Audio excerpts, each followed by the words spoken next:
So, what we're doing here is just having an interview with a pastor. The pastor? With a pastor. A pastor. You're a pastor. Okay. You're a pastor of Southeast Christian Center. Okay, so you were born on August 16th, 1952, and grew up in Portland, Oregon. How was your life growing up at that time? Well, my childhood was, idyllic. It was amazing. Yeah.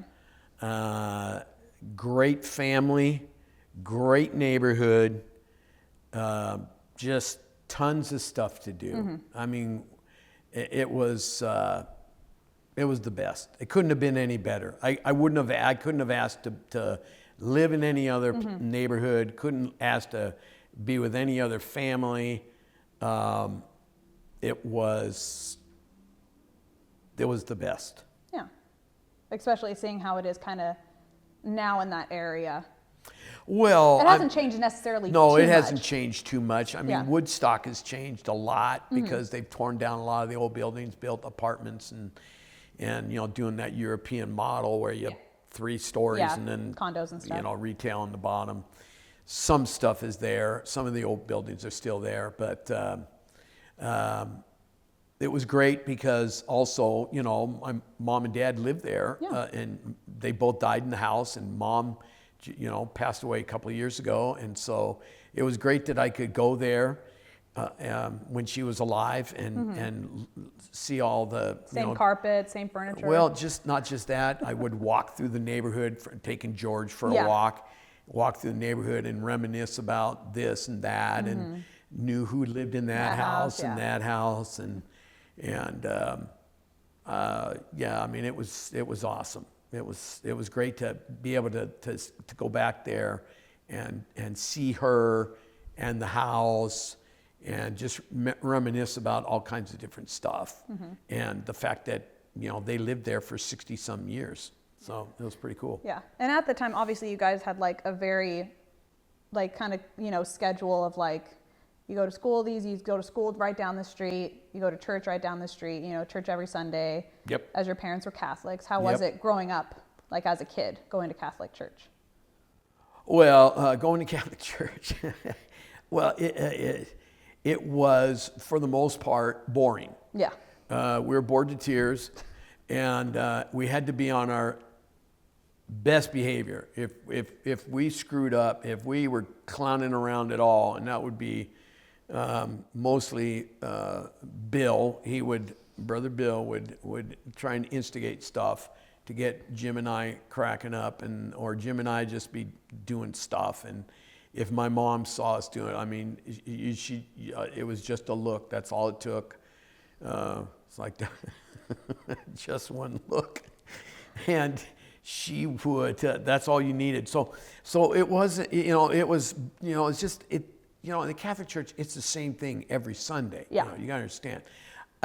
What's funny is Like I have routine. no going every day. I mean, every Sunday till I was about 14, and I don't remember any songs. The only song I Ave remember Maria. is Ave Maria. Yeah. That's all I can remember. I don't remember any of the preaching. They didn't have sermons. They had what they call a homily, and it's a short little message about 10 minutes long, 15 max, and don't remember any of that. But as far as Catholic Church, school was awesome. I mean, it was great. I never regret anything I got from my Catholic education, from grade school to high school. I don't regret anything.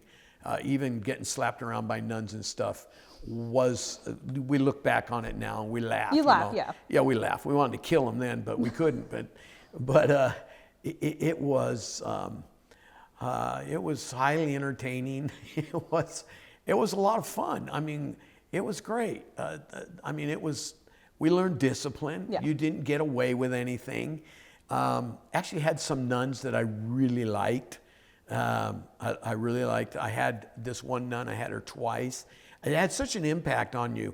Like, I remember every teacher from my first to my 8th grade. And Mother Margaret Mary was my 2nd grade teacher and my 6th grade teacher. And she liked me and I liked her. So it was great. I think grade school, my best grade school memory was the 8th grade. You're the top of the class. Yeah. You know, you're the oldest class there. You kind of rule the roost. Everybody kind of looks up to the 8th graders. You kind of, you know, it was the best. 8th grade was great.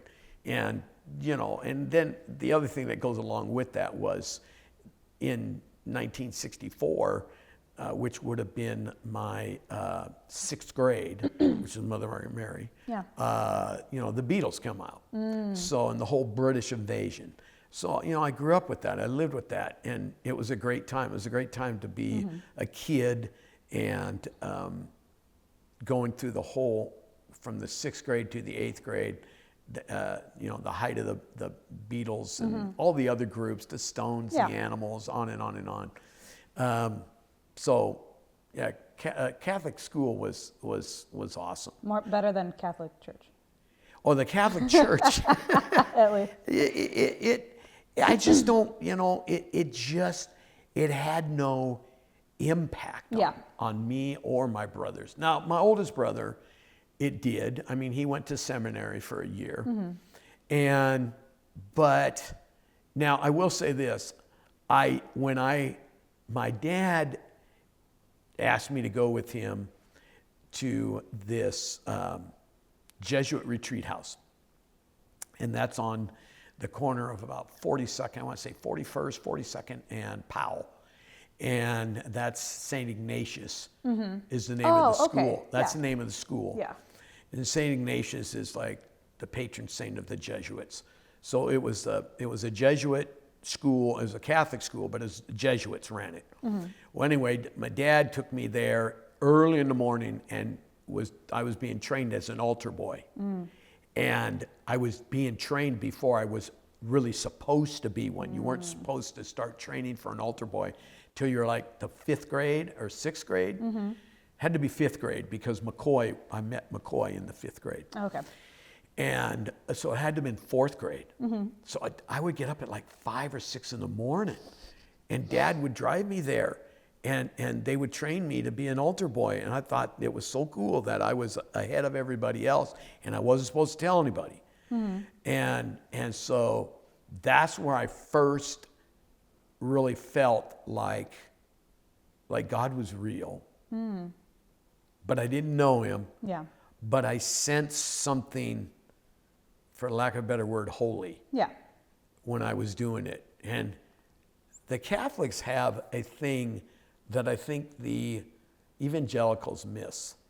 And that is they have a real reverence for the building. A very real reverence for the auditorium, the sanctuary. The place of worship. The place of worship. They really have it.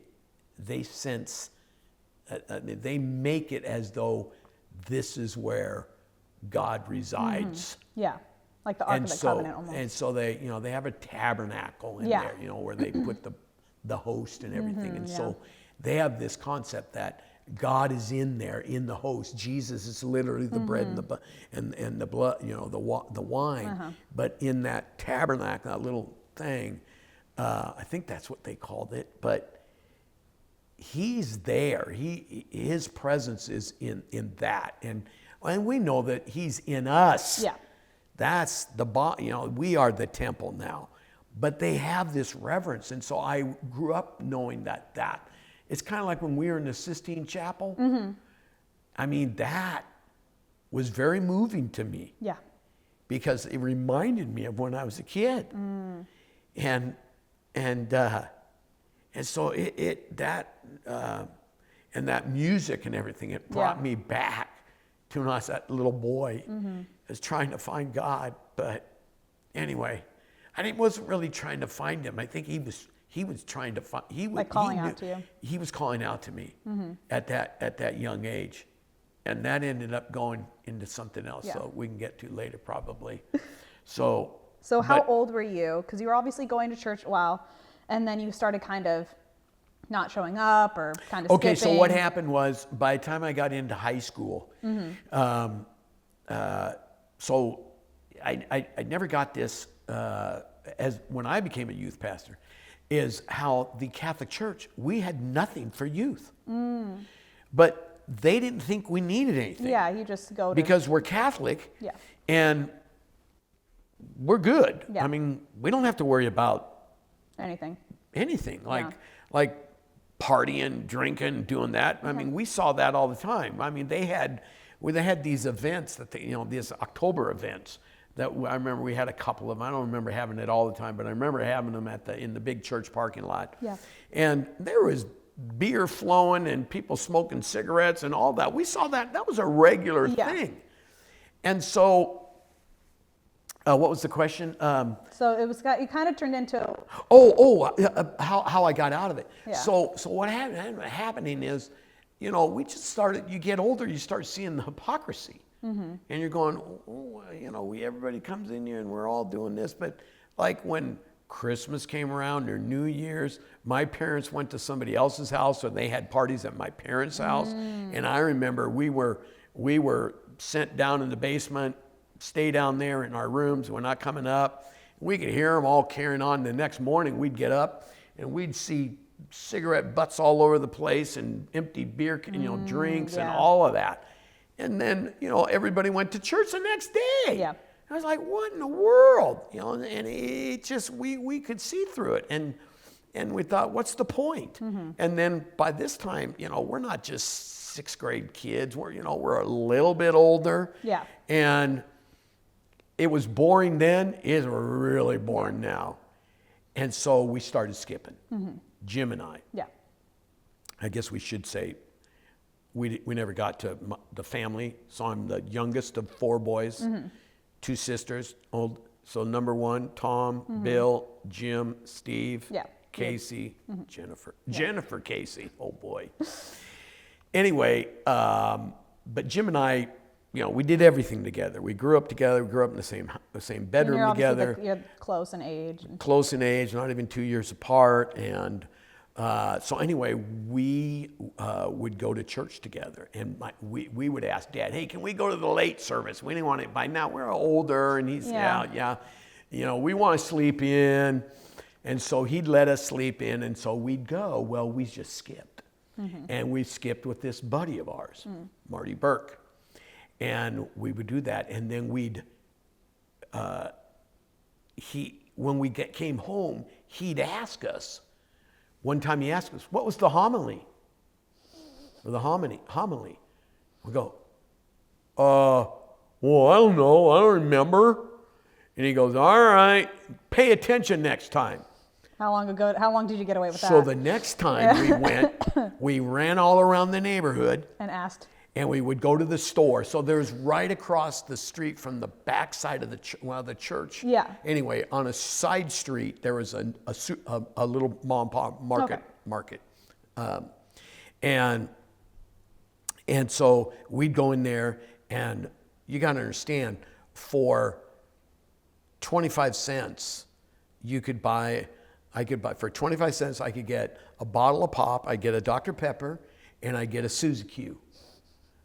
The hostess Suzy Q. Oh, is that what they were? Yeah. It was like a little 2 Debbie pieces or whatever. and a frosting in the middle. Is it like the oatmeal? No, it was a sponge cake like thing. Oh, okay. Oh, they were really good. And so we'd eat those. We'd spend a quarter, and that was our breakfast. Well, we knew what time church is over. It's always an hour. Yeah. It's like clockwork. So we'd go, we got to go. So we'd go into the back of the church, which they call the vestibule. And we go back there, and we'd find one of our friends because if you were late at that hour for that church service, it was packed. You had to sit in the back in the vestibule, and they opened the doors. Yeah. And so we'd go in there and we'd say to a friend, hey, what did Father Walsh talk about? What's the homily? Because they were kind of wrapping it up. They have this thing called benediction. Yeah. And then they're wrapping it up and we go, what did he talk about? Oh, he mentioned this and that. Because he'd do the same thing every Sunday. Yeah. So whatever he told my dad's crowd, he said the same crowd. So we'd come home and he goes, so what was Father Walsh's homily?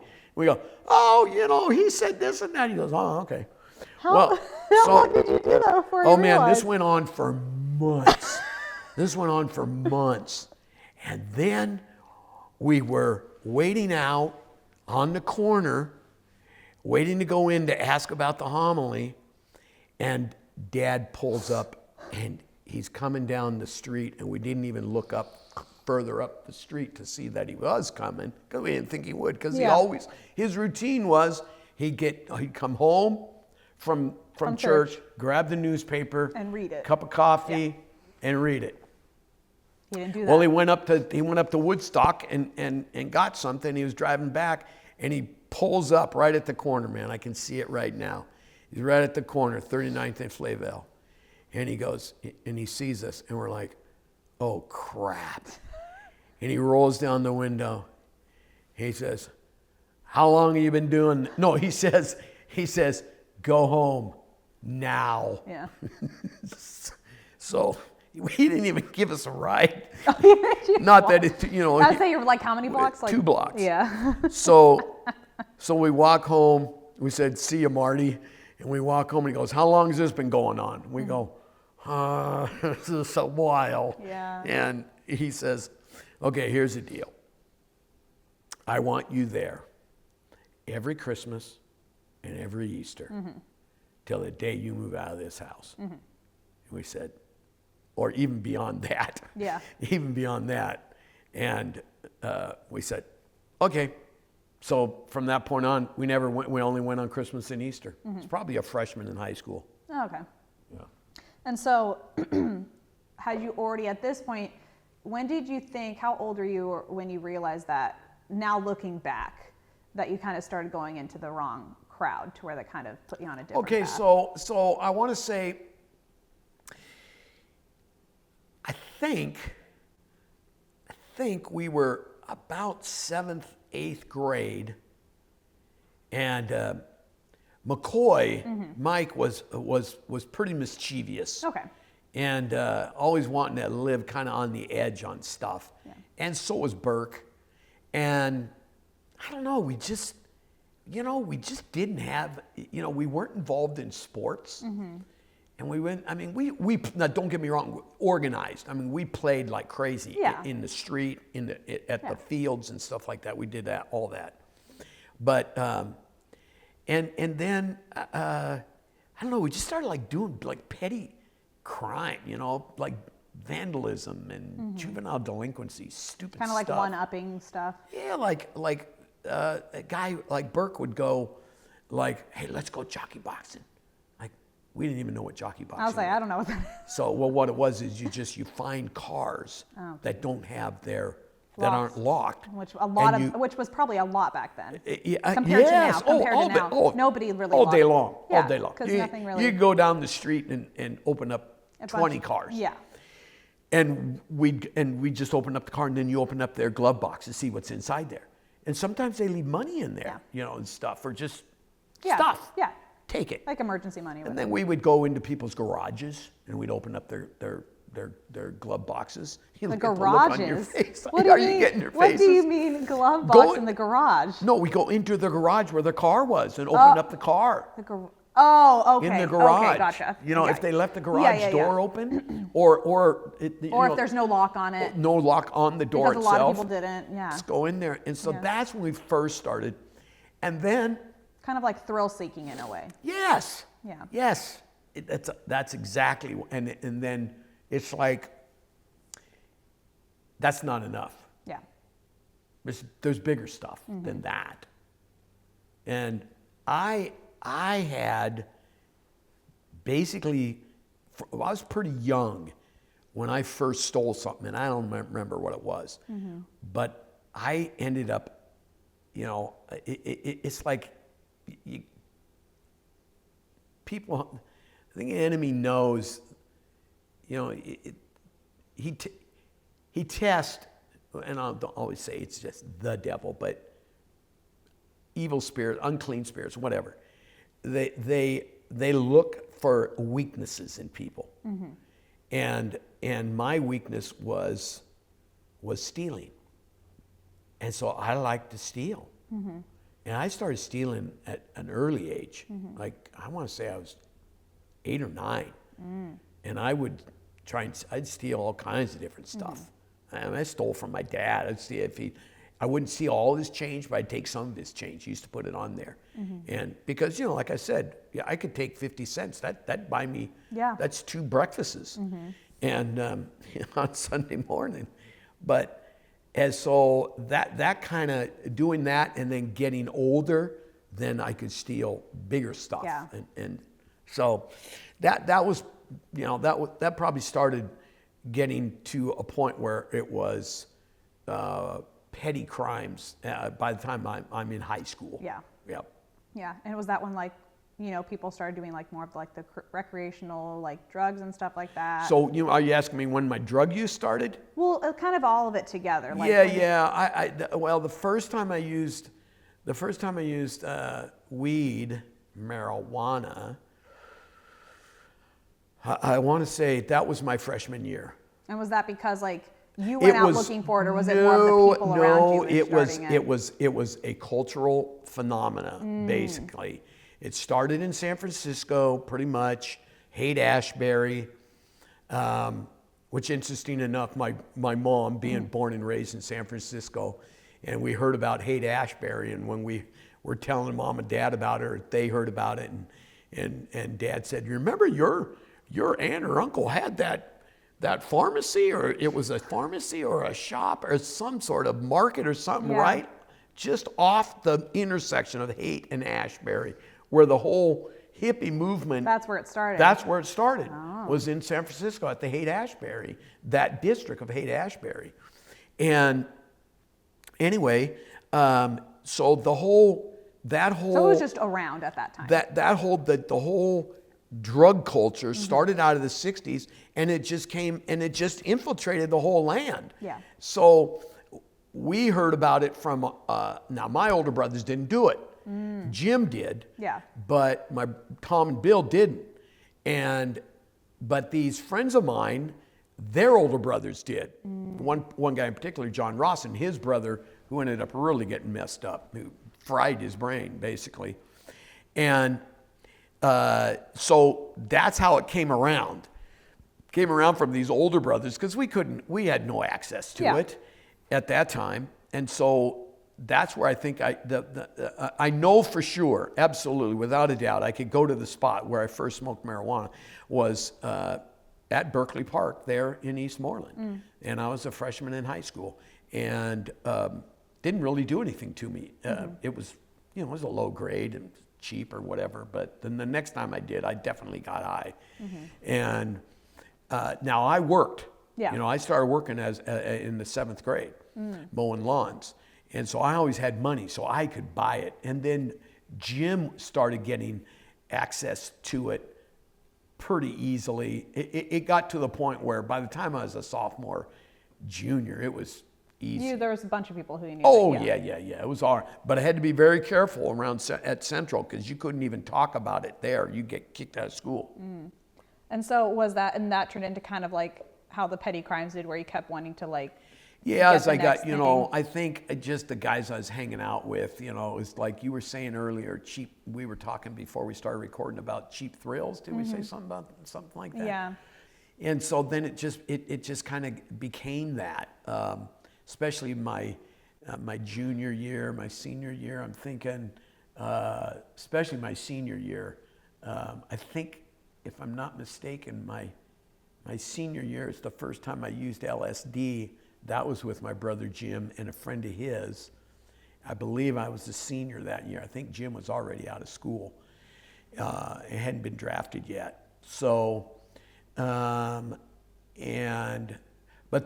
the real hardcore criminal kind of stuff was more out of high school, not so much in high school. The in high school stuff was, a little bit of drinking on the weekends where you could get it. Not a lot of that. That was really out of high school. But I was using. A buddy of mine and I. This is crazy. This is a stupid story. A buddy of mine and I wanted to dare ourselves, or bet ourselves, I guess, that we could get high every day our senior year. Every day. We wanted to get high every day our senior year. And now you had to, like I said, it was very clandestine at Central. Yeah. Jim got They suspended. weren't messing Jim around got with it. suspended his freshman year, Mm-hmm. freshman or sophomore year, because somebody told the school that they saw him smoking marijuana. Oh. Or they heard that he did. Just hearsay, pure Yeah, hearsay. no one- yeah, Nobody yeah. saw him doing it. And they suspended him for a day. And he denied the whole thing. Oh, yeah. But anyway, so we were very, very cautious. You had to learn kind of who you could Yeah, trust and stuff trust like and that. not. And you couldn't tell because, like at Cleveland, Mm-hmm. now I had most of my friends were kind of split between Cleveland and Central, but mostly Cleveland. So I really hung around mostly non-Catholic guys. They were Catholic guys that didn't go But to Catholic like you, school. yeah. Or they were non-Catholic guys that I met through my Catholic friends. But anyway, where was I at? You had to be very, very under the table. Mm-hmm. Well, we ended up, this friend of mine, Phil, and we ended up, I think we missed like 1 or 2 days. We didn't get high. Oh. Yeah. Oh, okay. From September to June or whatever? Yeah, from September to June. Like in the morning? No, we always did it after school. Never did it before school. Oh, heavens, no. Just making sure. No way. No. My friends at Cleveland, Yeah. they took acid and went to school, went to classes. I go, why do you want to? That's the last place in the world I want to be is in school when you're I'm tripping out. tripping out on Yeah. acid. My gosh. And so, people that you were hanging out with at that time, do you like remember who they were? And Oh, I remember and all of stuff? them. Yeah. Yeah. Yeah. And before we kind of get into how you kind of took a turn with it and everything, how did were any of them able to kind of get away from it, or did it kind of follow them for the rest of their life? No, I think, some of them it did. Some of them it cost them their lives. Mm-hmm. Had good friends. I could probably, right off the top of my head, I can think of 5 guys that died of overdoses. The other thing is fried brains, I don't know how else to say it. I mean, that's how we just say that guy's fried. Yeah. I mean, he took so much because you literally, you wake up the next day from an LSD trip, you feel inside your brain, but it's really it is your brain. It kills brain cells. And you feel like, man, what's inside my head? I feel fried, Yeah. Well, you just fried your brains. Yeah. Well, they take it so much. If I took something, I could take one pill, you'd be spinning for 12 hours or more. Mm-hmm. I knew guys that had to take 3 or 4 Because they were to so get the accustomed to it. Yes. Yeah. And this friend of Jim's, he fried himself. Yeah. He got on Jim's bus once and Jim said Didn't hi even to him and he didn't know who Jim was. Oh, geez. That's how bad it was. Yeah. So it kind of, it's interesting you should ask me this because I've never really thought about it, how one thing morphed into the other, the drugs and then the crimes. But it just kind of went hand in hand for the crowd I was around. Yeah. Not everybody that took drugs did crimes Yeah. like we did. Yeah. And so around it, you've talked about it, about when you were, I can't remember if it was when you were 17 or 19, when you had that encounter that you chose to kind of. Okay, yeah, I was 17. So 17. So this is when obviously the petty crimes, drug use that was yes. going on. It was going on. It Yeah. wasn't, I wasn't dealing drugs. Yeah. I wasn't doing any of that. You were in school, Yeah. obviously doing Yes, stuff, just going to church on the main 2 holidays. right. And then what led you to go? Was it inside of a church that you? Okay, so we had a senior retreat. Maybe about 150 of us or so. My class wasn't that big, And maybe 120. So we went to that same retreat house That your dad took you to. that my dad took me And to. St. Ignatius. So here I am, Back to where 10 you years remember. old, 9 years old, and here I am, 17. And I'm there, and I'm like, dang, what happened to that little guy? He's really drifted.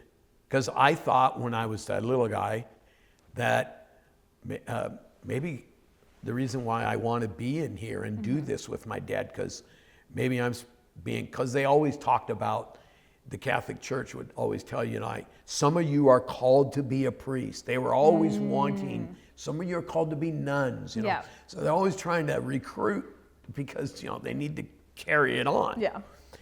And so that kind of was in the back of my mind. And then my brother, he went to seminary and he only went for a year. And so, well, maybe it's him, and maybe it's not him, maybe it's me. And so anyway, I'm 17 and I'm just sitting there and I'm looking all around and I'm going, man, I know this place, and wow, I have really, really drifted.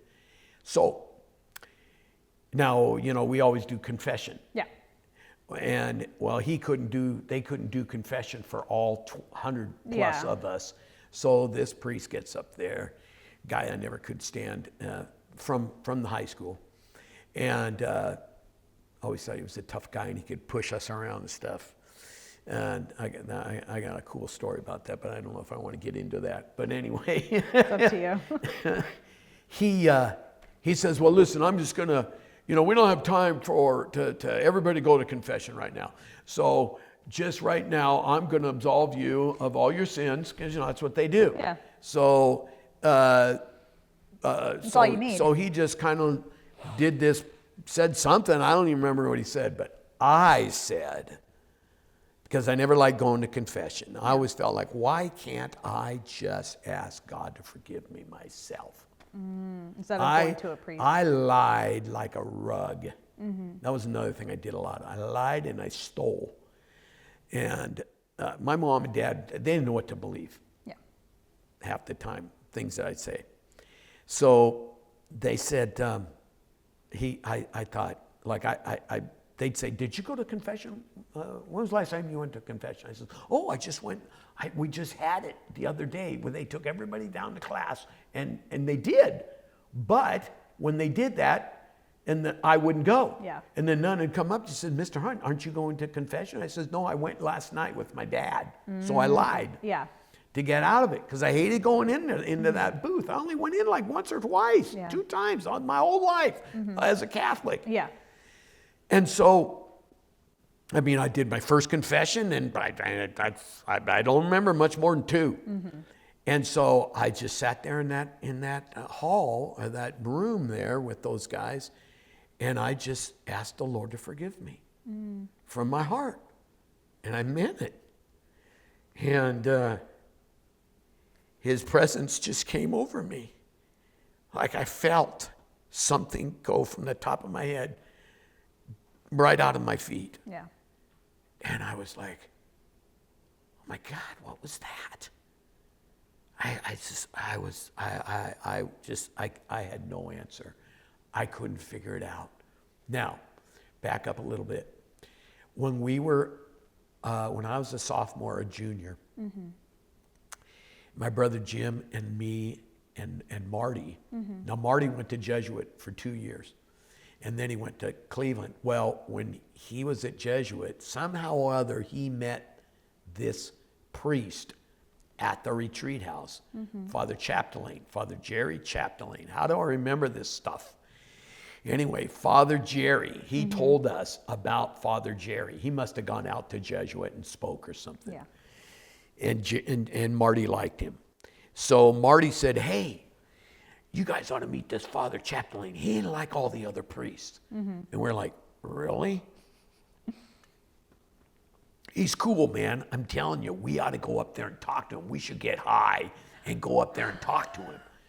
And so we thought, yeah, that would be cool. Let's go talk to a priest when we're all stoned. So There's nothing much to do back then, was there? so we got stoned Yeah. And now you got to understand that's on 41st and Powell, right? So we walked From from our homes Yeah. down on, Marty lived 2 blocks. Well, he lived on Flavel, 2 blocks from us. And so we went up there. Yeah. And now Jim might have been driving. I'm not sure. But anyway, we go in there and we start talking to this priest. And we tell him we're high, man. And he's like, okay. And he's not condemning. Yeah. And he just wants to know why we're doing what we're doing, why we're, asking us different stuff. I don't remember everything, but he was cool. And so we go up there every once in a while and talk to him when we were high. And well, now I'm there. Now flash forward a year, 2 max, and I have this encounter. Well, I know he's still there. And so I went to him and I said, hey, I need to talk to you. And he said, sure. And he knew my dad and all. And so I went into his office and he said, what do you want to talk about, Steve? And I said, I broke. I mean, I broke. I wept in front of this guy. And he was, as Brother Higgins say, he was like a cow at a new gate. He had never ever seen anything. I was broken. And he says, what's going on? And I said, I don't know. I just asked God to forgive me. And he came over me. He like came over me. I don't know what to tell you, man. I don't know. Is this what it is when you get called to the priesthood? I mean, I don't know. I don't know. I've never been taught what repentance is. I don't know what real forgiveness means, what happens when you really ask for God to forgive you from your heart. And so he says, well, he doesn't have an answer. Yeah. It's not the last time I'm going to meet him in the rest of the story.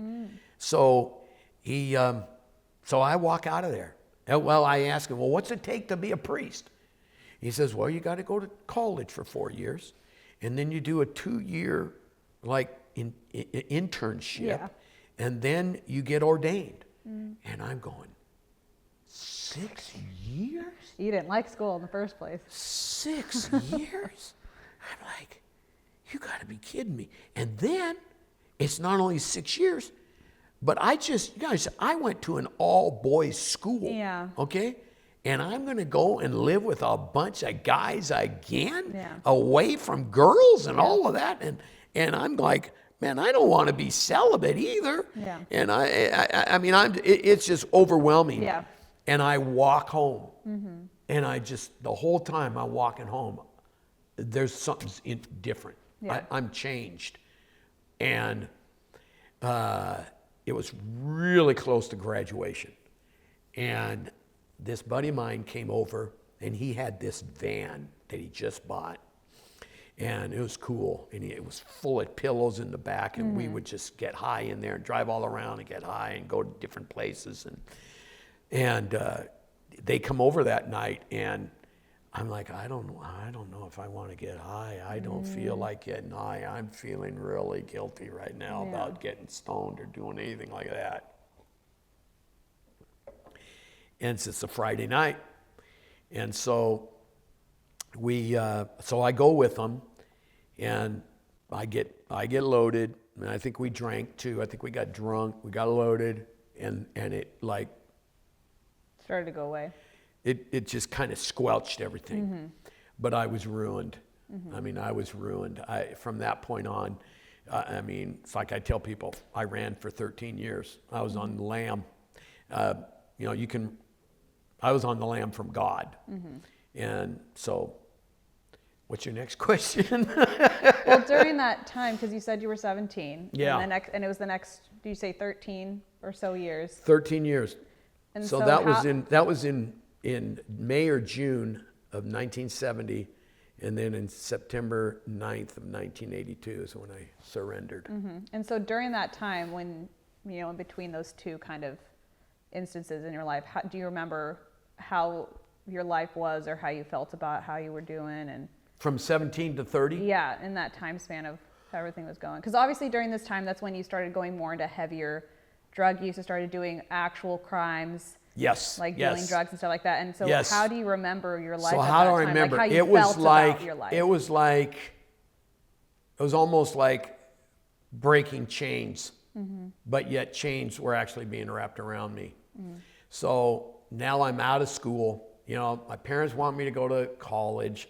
I don't really want to go to college. I go just because they wanted me to go, and I lasted either one term or 2 terms in a week at Portland Community College. And so now I started working with Brother Bill Yeah. when I was a junior. And so I'm working, so I go to school and then I work. And, but now I'm out of school, I can grow my hair. Yeah. My parents, I'm at home, but they They can't, yeah. they're not gonna stop me from growing my hair.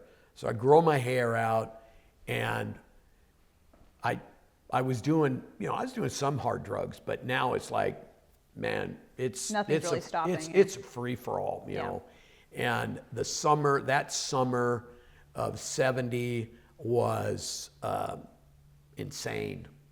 I mean, in the sense that, I did more acid than I'd ever done before. The parks were where you went to get all your stuff. Then I quit school and just started working full time for Bill. And it was more of a part-time job because he was going full time. So I worked for 4 to 6 hours a day, had the rest of the day off, could do what I want to do, hang out with my buddies, get loaded, whatever. And that went on for a long time. Then I eventually moved out to a house down on 8th and Spokane, still there, Sellwood. That was the first house I moved out of. And then, it just went from bad to worse. It was there in Sellwood. McCoy and Mike was living with me. And in fact, every time that I got in trouble was with Mike, except that one, the worst one. And he actually told me not to do the deal that I ended up getting busted for. But Mike and I were there, and we would just roam the neighborhood and looking for stuff to do, bad stuff. Yeah. Like B&E, breaking and entering. We did that. In this whole time frame, now you got to talk, there's a lot going on there. Yeah. From 1970 to 1982, we used to do a lot of crazy stuff. We had there was this one guy that hung around with us that I met through my Cleveland crowd, and he talked about cheap thrills. It was after an album by Janis Joplin and the Big Brother, the holding company, Janis Joplin. And it was called Cheap Thrills, and that's what we were always looking for. We were looking for cheap thrills. So we used to do these crazy things, like somebody come up with, hey, let's go underneath the Sellwood Bridge, and because there's a catwalk under there. And this guy found out there was a catwalk, so we'd go under there and we'd take a beer and drugs, and do them underneath there. And then we found out that you can actually, this one guy who was a Burke, who was always on the edge of doing crazy stuff, said, hey, we can climb down the front of the face of the bridge and get on the foundations that are holding up the bridge. He said, I was looking at it in broad daylight, and there's these big bolts, and you can hang on, you can walk down, you can get right down onto the concrete. Okay, let's do that. It's crazy. So we'd do that. We climbed bridges, we climbed water towers, the Sellwood Water Tower, that was the one to do. And we'd get all the way up there on the top of the water tower, which was a beautiful view of downtown Portland, and we'd take our weed and get high on there. We climbed to the top of this. I told you I climbed to the top of the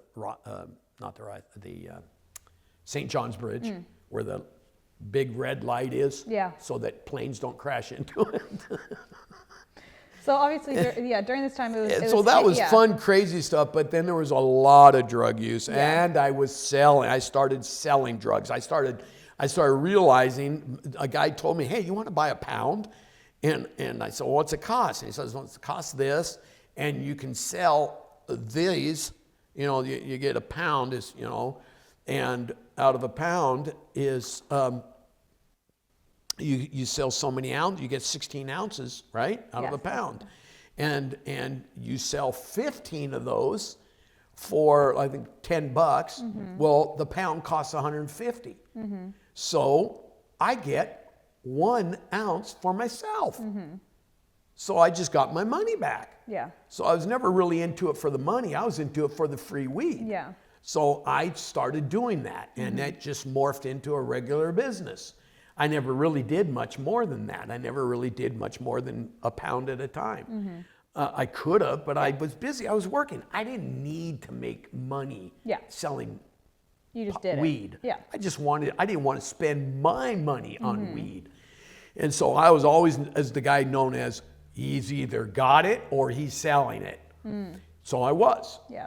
And then, that's where, during that whole time frame, that's when I started experimenting with different stuff, like angel dust. And so the whole heroin thing, how I got involved with that was, I hope you don't mind, Brother Jim, if you're watching this, but so he's in Vietnam. He gets drafted. He goes to Vietnam. He sends me, this is the hardest thing for some, it's amazing that this came through, but he sent me I believe he sent me an ounce or more of China White, or we called China White, China Snow, which is like 98% pure heroin. And he sent it to me in wrapped in a wax paper. And then a letter to me in that, and then sent it, and it came to me in the mail. I couldn't believe it got through. I couldn't believe it. And so then we tried it. I'd never tried heroin before. Yeah. And so we tried it. And me and Mike and Marty was there, some other guys, and my parents were out of town. And we loved it. I mean, I say this just as a former druggie, but you understand why people get strung out on this stuff. I mean, you understand why people get strung out on fentanyl, which is heroin, essentially. It's an opiate, and it's very addictive. And I realized, I heard about junkies. I knew about junkies. I met junkies. And you can't trust them. They'll rob you blind. They'll look you right in the face and tell you, I love you and I would never steal from you. And they would. And so I thought, I started really liking this. I was doing it every day for a couple of weeks.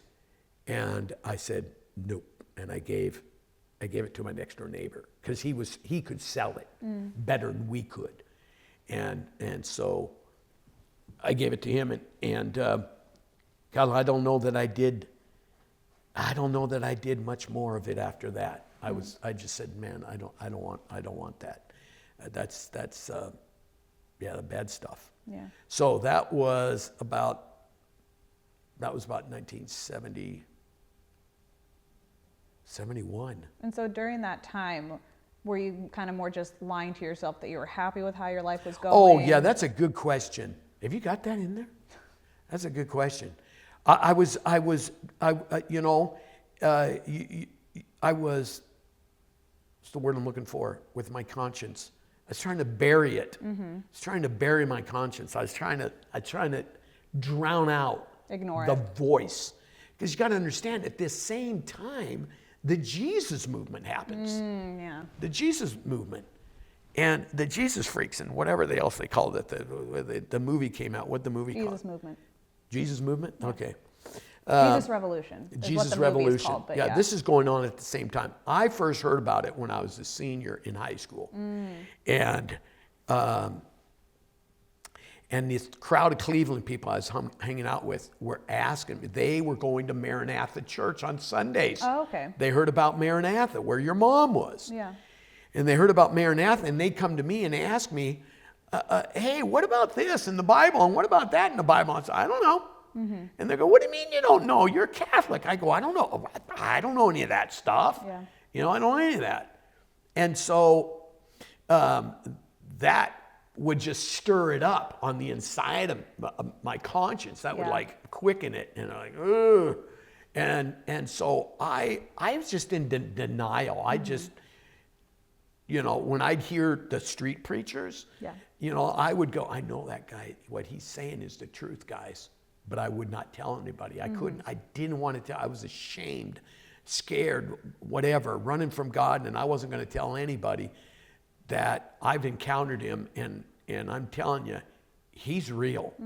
God is not, I didn't know about Jesus per se, but I knew that God is real, and he knows me.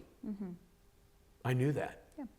And so I'm just trying to run. I'm just trying to hide, and I'm not doing it. You can't do it. I tried and tried and tried, and so, yeah, where do you want to go now?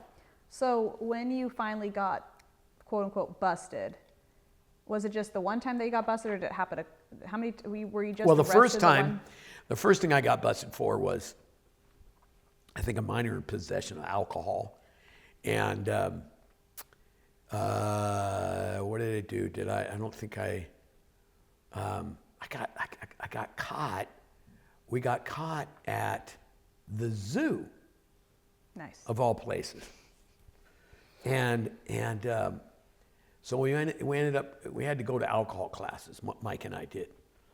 And then the next time I got caught was for a defrauding an innkeeper. Oh. And that's dining and dashing. Oh, okay. So we were living down in Selwood. Okay. And we were in a recession or something, because Bill wasn't getting much work. We weren't getting much work. And I was like almost starving. And so this buddy of mine, we were all living there. The four of us were living there. And one guy said, hey, let's go dine and dash. We said, where? And for some reason, he picks the Heathman Hotel downtown Portland. Well, you know how many people are in downtown Portland on a Sunday? Oh. Like, we're 18 years old, Yeah. right? 18, 19 years old. Not a lick of sense. Is that hotel still there? Is it changed? Oh, yeah, very nice place. Is it still that name? Oh, yeah. Oh. And so we go in there, and there's hardly anybody in the place. And so we order really nice. I mean, this is nice. You went to a nice restaurant? Oh, yeah. Okay. This guy gets this idea to don't go to Denny's or something, or Sambo's. Let's go to the Heathman Hotel. And so we go there, we walk out, and then we just split out into downtown Portland. Well, Mike and I go together, because we're kind of inseparable anyway. Yeah. And these other guys go off, and one of them gets caught. And he rats you out? And he rats us out. And he... Are you still friends with him? You know what his name was? What? Lindsay. Oh, of course. So anyway, and it was his middle name, just like me. Nice. But he went. His dad's name was John, and he didn't want to go by John. So anyway, he tells the cops what we look like, and we get we're way You're up far by away. the freeway. We're up like on 12th and Stark. I mean, we're way up there from the Heathman, which is on Broadway, and we've been gone for like an hour, and we think we're good, and we come walking out of this building. We kind of walked inside, held out in there for a while, and we walk out, and boom, a cop car pulls up. He says, "Are you Lindsay and Mike?" let's see your ID. And Yeah. he says, oh, you're a Lindsay. That's what he said. Oh, you're a Lindsay, also got my license. So anyway, we go to jail with Lindsay, and Jerry, the other guy, he got away. And we sat in jail for a good 8 hours. And that's the first time I went to jail. And they hear those doors bang, and wow, I'm in trouble. So I wanted to kill Lindsay because his uncle was a bail bondsman. Oh, so he got out. He got out and didn't get us out. Well, he ratted you out in the first place. Yeah. And so we finally, he called Mike's dad. Thank goodness he didn't call my dad. So he called Mike's dad, and Mike's dad bailed us out. And then we paid him back and went to court and all that. So that was the first time. Then, okay, so now that was in Selwood. So leap years ahead. A friend of mine's sister and brother-in-law get a divorce, and they got this house down in the Southeast, down on 9th and Franklin, right off of Powell. And great, got a really neat old house, like built in I think it was built in 1898, something like that.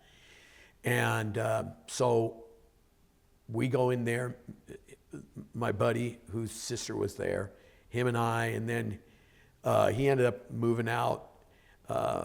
He became a dancer, right? And so then so the guy next to me, living next to me, he can get major drugs, and a lot of them. And at this time, there is a lot going out. Circulating. Yeah, not so much from me, but from him, and I'm sending Helping people to dispatch, yeah. him and whatever, and he's got access to, he's got access to all kinds of crazy stuff. And that house there was probably one of that one and the one down on 39th and Crystal Springs. There was just a lot of drugs. So in any case, there's a guy that you want the story how I got busted? You don't have to go into super detail unless you want Well, to. there's a neighbor, a friend of mine. He grew up in Eastmoreland. I knew him as, I didn't know him real well, but I knew him on a first name basis. Yeah, in the neighborhood, everybody kind of knows each other. And he'd come by or something, knew we found out that Mike and I were there or whatever. Yeah. And, well, actually it was Johnny Rawson I was living with. But in any case, so he just came up and knocked on the door one night, and he had this guy with him. And the guy had like a ponytail, down to his belt buckle. And he said, "Hey, can I get some? Can I get some weed?" And I said, "Brad, I think I just trusted him because I knew him." Yeah. Well, that guy was a federal narc. And so I sold that guy an ounce of weed. And then that guy came back to me and said, "Hey, what can you get? I noticed you had, quite a bit of weed there. What can you get?" I said, "Well, what do you want?" He goes, "Well, I'm really looking to get some cocaine." And I said, "Well, I'll see what I can get you. How much you want?" He goes, "Well, how much you can get?" "Well, I'll see what I can do." Yeah. And he said, "Okay." He says, it's so many years ago, but anyway, I go to the next door neighbor, and I said, can you get me I think it was a pound of coke? And he said, "Yeah." And He had it on him? no, he could get it. Okay. He had access to it. And he said, "Yeah, I can." So then he came back to me and he said, "Dude, I can't do that. What else are they interested in?" And so then the long-haired guy brings a short-haired guy with him. And he said, "Hey, this is my buddy. I gotta leave. gives some Yeah. some reason that he has to get out of town, you know. And he introduces me to this guy named Bill Johnson. And Bill tells me that, you know, he works for ESCO, and that's why he has short hair. They won't let him have long hair. And, you know, can I get some methamphetamine, you know, speed, Yeah. meth? And I said, well, I'll see. And so turns out I get them what you call jars. And a jar was 1,000 pills. But it's meth in a pill. And it's not what you call today crank. Crank is made up of a whole bunch of stuff. It's real, what we would, back in the day, that would have been considered very dirty. The method that we had was very clean in the sense that it was more pharmaceutical. Yeah. So I get 12 jars, 1,000 apiece, 12,000 pills. And Bill comes over there, and he comes in the door and shows me, and I have them all there for him. And then I also told him I've been wanting to go to the Journal, the Oregon Journal, the old Oregon Journal, and find the article in the newspaper about my bust. Oh, that would be very interesting. Because not only that, but I had some, I think it's in my, you know, on my rap sheet. I think I had some heroin, and they said, "What do you got there?" And I said, "Oh, it's just like a dime bag of heroin. You want it?" Because I didn't like it. I didn't want it. Yeah. I said, "You can have it here. Take this Coke too." I think I had a dime bag of Coke. I said, "Here, you can have that too." So they busted me with the heroin and the Coke, and so he lays out the money. He's counting it all out, and I'm going, yeah, because I was planning this trip, this hitchhiking trip with my buddy David, whose sister's house it was. Yeah. And I mean, they rented it. It was a rental.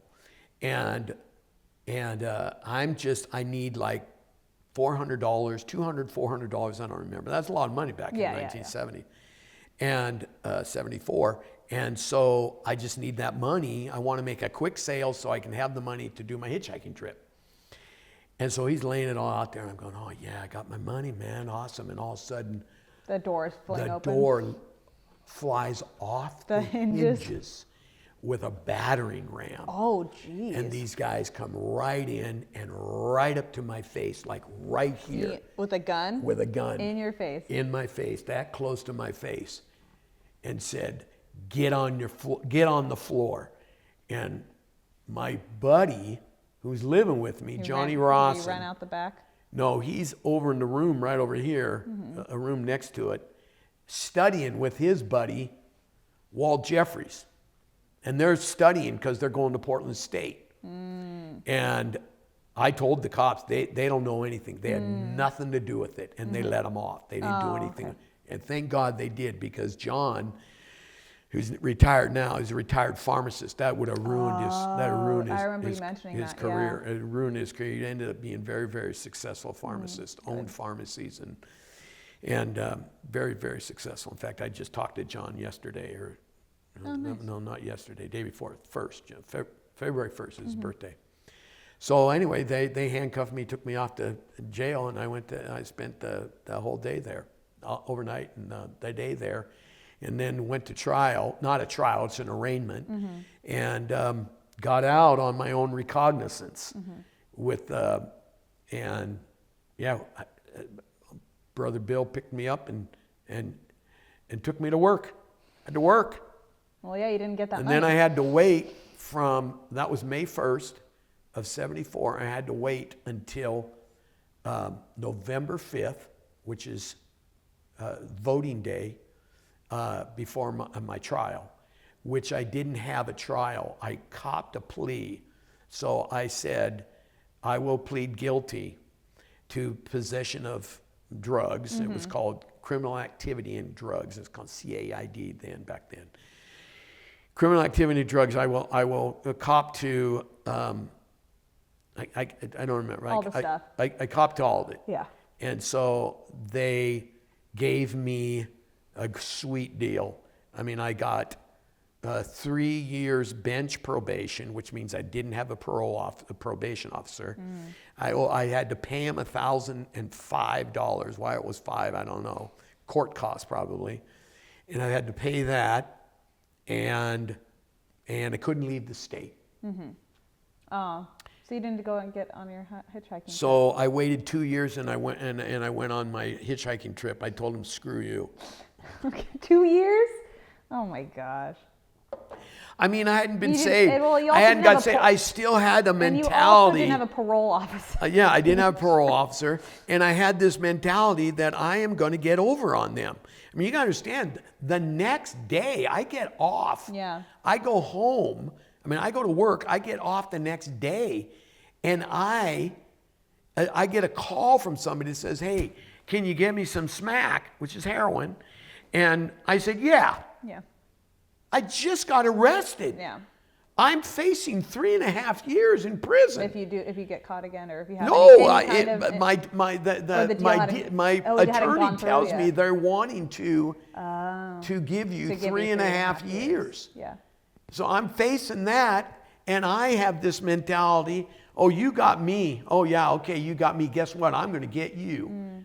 Well, I didn't get anything. So I made this deal with heroin, let alone methamphetamine. I do a heroin deal. Yeah. Just to, like, payback. See, I can get, like, I had this mentality like, "Okay, you got me, but you know what? You don't get me every time." So It's mind-boggling.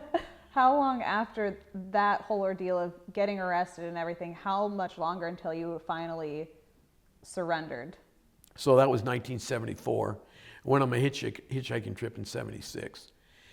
Came back. Things turned worse. Things turned worse. In somewhere around 77. Okay, so we had to move out of that house. Came back from hitchhiking, had to move out of the house. The owner, landlord, died. You ever heard of Dan and Louie's Oyster Bar? No.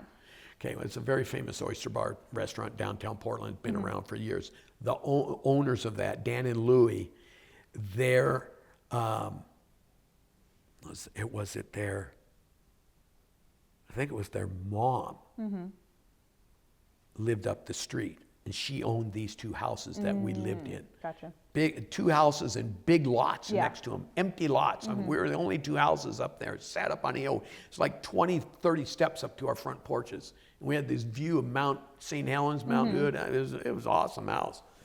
Well, anyway, she died, and they were selling it. The grandson sent us a letter. "Oh, we quit paying rent because I went up to pay rent, and the lady who I was paid rent to, the nurse, she was basically a nurse for Yeah. Mrs. Watchmuth, and she told me, she says, "Steve, I have to tell you, Mrs. Watchmuth has died, and it's gone into a probate or whatever. I mean, it's going into the Yeah. inheritance or whatever. So I don't know. No, if I don't know who you pay rent to. So you just stopped paying? So we just stopped paying, and we lived there for like 6 months rent free. And we got a letter in the mail and said, You have to leave. you have 30 days to leave, or you pay us all the back Like, rent." Hey, We were I gone. was going to say, at least they gave you the So we option. left, and I went and lived in a house right around the corner from Mom and Dad. And Marty Burke's old house that he grew up in. And his mom wanted me and my brother to live there because she didn't want Marty to live. Well, Marty was going to move in, but she didn't want Marty, she didn't know any of Marty's friends, didn't trust any of them. She knew we would take care of the house, which we would. Yeah. I mean, we were, listen, we You did bad we were stuff, we but were you know, party animals and all that, but Yeah. we were respectful. And so so it was there that, I think it was there, if my memory serves me, that I first tried cocaine. And I didn't really like it because I didn't like speed. Like all that speed I got busted with, all that meth I got busted with, I hated meth. I didn't like it. I didn't like getting, I didn't Yeah. like that. I was already moving. And so, so I tried it. I didn't really like it. well, then I tried it again, and it's hard to explain this unless you. There's a point, and it's actually a physiological thing that happens, and I believe it's in the hypothalamus that it happens. But anyway, you do so much of a drug like cocaine, heroin, meth, anything like that, and it's like there's a ceiling, and Like a threshold. Yes, you hit this threshold, But then it moves. and then the next time, and it's so incredibly amazing that you always try to get back to that, but you can't. It's physically impossible. Oh. It's a physical thing that God has designed in us. And Mike is really good at explaining it because he was a drug counselor and stuff and understood all this stuff. So it's really fascinating because I didn't know that. Well, I did this huge amount of coke, and it was amazing at the time. Okay, I'm speaking from drug. In the moment that it happened. I'm just being real here. Yeah. And what it did was, it was like, wow, I got to do that again. Yeah. And so I was always, in heroin terms, they called it chasing the dragon. And you're always trying to get back to it. This is where it really helps when I talk to drug addicts. When I go to drug rehab facilities, faith-based ones, and I can tell them about chasing the dragon. I can tell them about trying to chase that high that you can't get, and they're all like, oh, you actually understand it. They go, he knows me. He knows it. He knows it. And so that was the beginning of the end, pretty much. So I started using it there at that house. Then I bought it. I bought a large amount, started selling it out of there. Then I moved out of that house, and I found this guy that we worked for. He had an apartment up on 53rd and Flayville Drive. It was a great apartment. He said, hey, I got this apartment. I thought, man, I want to get away from this, because when I was living at that house, Marty drove me nuts. He brought his friends in after they closed the bar down, and I had to get up and go to work, and he would bring these guys in at 2 and 3 o'clock in the morning. Oh man, I was going crazy. So when I found this opportunity, I said yes. Well, the problem was I was all by myself. Yeah. So I'm all by myself in this apartment for 2 years, from 78, 77, 78, 79, and that's when I'm in the throes of my cocaine addiction. I'm using it, all the time. But I would get so strung out sometimes that I'd just say, I'm not doing it anymore, and I would just stop.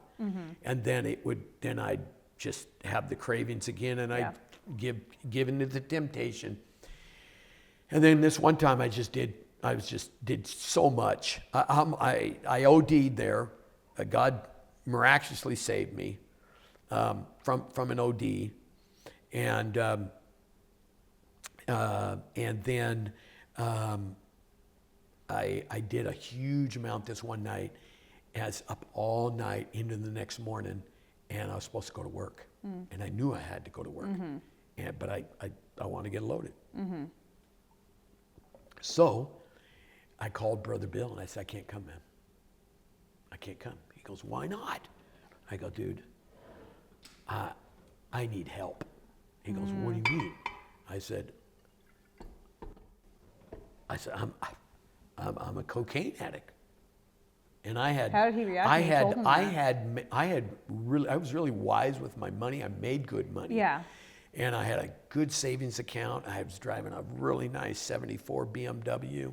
I mean, I was, and people thought, man, Hunt's got it all together. So I just told him, I'm strung out, man. I need help. And he says, what are you going to do? I said, I don't know. I'm going to go to Mom and Dad. So go down to Mom and Dad's. And I break down in front of them, tell them I'm a cocaine addict. I need help. They don't know what to do. Yeah. Well, why don't you go talk to Father Jerry? Ah. The guy from when you were 17. Yep. This is about 1980. So here we flatten out. Here, there's a much just Father Jerry plays in my life, right? So I go to Father Jerry, and I said, hey, no, Dad called him. He says, hey, Steve needs to talk to you. He says, okay, I'm here. So I go up there. And he goes, so, gosh, Steve, what's been going on? We haven't talked since you were what? I said, a senior in high school, man. So that's 1970. So this is about 1980, 10 years. And I said, man, you know, I'm a cocaine addict and I need help, man. He says, well, have you been going to church? I said, you know, Father, I go to church twice a year for my dad. And I go even, you know, whatever. Yeah. And just to honor him, I made him a promise when I was in high school, and I've kept it to this day. And I says, but your church bores me, and I don't want to go to your church. And I says, there's nothing there. And he says, well, you know, it's not like it was when, you know, we had folk masses and stuff. I go, you know, sorry, man, but a couple of people on guitars, you electrify those guitars and maybe I might come. Put some drums in there, you know, I might come, but nah. I says, it's boring. I says, but I will tell you this, because there was a time during this same period, I would always read the newspaper, you know, my dad read the newspaper, I read the newspaper. Yeah. And when I would go through the newspaper and I was flipping through the newspaper and I see this, I don't think it was in the same section, wouldn't have been in the sports section, it's probably in the living section or something like that. And there was a column right down the side and it was Billy Graham. It was this Billy Graham column. And I knew who he was. Yeah. And I would read it, and it would speak to me. And it was like, that says something. And so I tell him that. I says, you know, your church doesn't do anything for me, but I tell you something that does something to me. I says, when I read this article, this column in the newspaper, it's by Billy Graham. I said, that speaks to me, and he blurts right out. He just jumps right out. You know what I'm going to say? I don't remember it, but He goes, I remember it verbatim. Stay away from the fundamentalist. Oh, geez. That's what he said. Stay away from the fundamentalist. And I was like, inside I was like, why are you threatened by the fundamentalists? Yeah. Why should I stay away from them? What is the threat? And so he said, well, what are you going to do? I says, I don't know, man. I'm going to figure it out, you know. It's done a lot just to admit where I'm at. So I did really well after that. Yeah. I quit using. Oh, okay. And I moved from there. Everything? No, I still smoked weed. Okay, because you didn't really see that as a hobby. But I pretty much quit everything else. Everything that was an alcohol. Everything else, yeah. And got to, I moved out of that place. Uncle Bill built a house and a triple car garage, and that was our shop. Okay. We kept our truck in there. We kept all our supplies, our paint, everything in this garage, and there was a house attached to it, and I lived in that house, and I had a couple of buddies that Bill knew from, you know, that I went to high school with, that Bill knew, and we lived there. And so I did pretty good for a while, but, you know, every once in a while, you know, there was something that was just that temptation, and I would fail, and I would fall, and then I'd go on. You know, it's like when I go to rehab centers and stuff, and I talk about how, you know, it's like a clock. You start at 12 o'clock and you use, and then you have this euphoric feeling down to about 6 o'clock, and it starts wearing off. And at about quarter to 12, you're like, oh my gosh, what have I done? And about 10 to 12, you go, this is horrible. I feel terrible. I feel guilty, and that's a remorse. And then you get at like 1 minute to 12, and you say, I am never going to use again. And then click. Yeah. and then you start feeling restless, irritable, and discontented. That's the RID syndrome. And when you start feeling restless, irritable, discontented, one or all three of those, then you start using again. Yeah. So that's where I was. I was restless because I was running from God. So I was always restless, and so I was always using it until I could find rest, till I could find peace. And then, you know, so when I was at that house, that's when I was playing a lot of music with Mike. And was he still not saved at this Oh time? no, or was he Mike got saved? saved. What year That's did a he whole get other saved? story. Well, what year did he He get got saved? saved in March of '82, I think. Yeah. Okay, and so and this was what year? This is '82. Okay, so he's at your, right now he's with you and he's saved in this moment. He gets saved in 19, I want to say about 1972 or 73. 73, 70, yeah. It had to be before I went. Anyway, I lived up on 92nd and Woodstock. And doing crazy stuff, all that. But it was probably 71, 72, something like that. And people started getting saved. Yeah. You know, people were getting saved. The Jesus movement going on. So we started hearing of friends getting saved. Yeah. And they'd show up at parties and start preaching and witnessing. Oh, wow. And I started feeling convicted. Yeah. And I'd never forget this. I was in this room in my bedroom one night, and I just felt the Lord calling me. I felt this, I could hear, you've heard the story, where I could hear in my heart, I could hear, come to me. You're weary, you're heavy laden, you're burdened. I want to give you rest. I mean, I heard these kind of words. Before you knew the scriptures. Before I knew the scripture. And then I remember laying there in bed crying and said, I can't, I'm not ready. I can't do it. I'm not ready. And I said, save somebody else. So he saved Mike? Save somebody else and save one of my friends. Somebody, just save somebody. Who I don't believe would ever get saved. I didn't even say that. No, but I think that's what I was thinking in my Thinking, heart. yeah. I was thinking in my heart, save the worst guy, That I and know. then I'll serve you. Because if you can save the worst, then you can save me. I think that's kind of Yeah, what the kind of thinking. my mentality. I mean, Yeah. we're talking 40 years ago. Yeah. And then Mike comes to me, and Mike, when we were living down on Yeah. Franklin, Mike was into all kinds All of stuff. satanic stuff. Oh, Yeah, he that's was right. totally Yeah, in yeah, yeah. satanic stuff. And then when he'd get drunk, he'd get up on tables and chairs and preach to us and tell us we're all going to hell, acting like a preacher, making a mockery of preachers. Because we would see these preachers Yeah. at the ballpark, at the parks. Yeah. Really at Mount Tabor. Yeah. The parks were Mount Tabor, Laurelhurst, and Washington. And all the freaks moved. We started at Lair Hill Park, and then we moved. I was never at Lair Hill, but I was at Laurelhurst, and they started busting and started doing a lot of undercover work. Gotcha. And everybody started. Yeah. Everybody left Laurelhurst and went up to Washington Park and started buying everything there. And then you had to know who you're buying from, or it could be a narc. So they were doing a lot of undercover stuff. And it started getting real dangerous. And then we ended up just going to Mount Tabor as just a place to hang out, and they used to have concerts there and stuff like that. So anyway, Mike,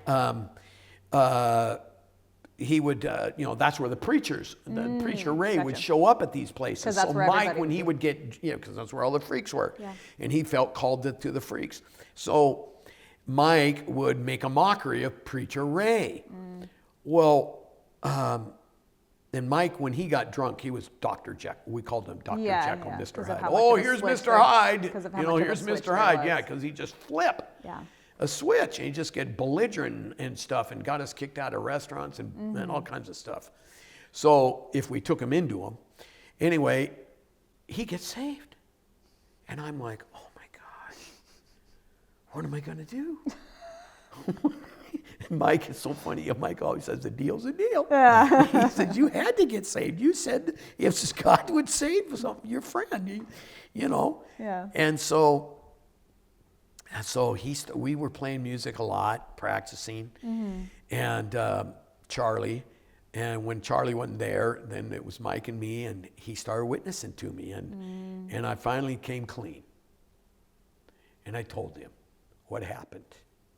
And then I've been running. And I said, man, I'm that close to getting saved. And he said, you can be that close and still go to hell.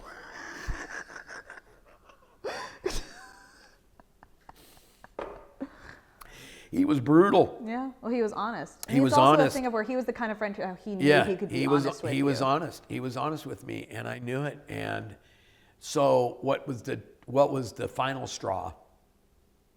Was I had during that time that I was living there, I really cut down on my weed, and I was really into exercising. I was trying everything to do to feel better. So I was running a lot. I was eating good, quit eating out. I dropped a ton of weight, and I was just in really good shape, and I felt good, but I still had a conscience. And Mike was witnessing to me at the same time, and it's like, as much as I do all this exercise, and the endorphins are feeling great. All the physical stuff that you're doing. Yeah, physically I feel great. But I'm still the same guy. I'm still the same guy. I'm lost. I know I'm lost. I know he's called me. I know he's calling me. And I've been resisting and resisting and resisting. And so I'd had this girlfriend for years, off and on. And I got back together with her, and it was pretty serious. It was real serious. And my parents loved her. She was a neighbor, so they knew her too. Yeah. They loved her. And she asked me if I wanted to go up to Spokane and see her folks.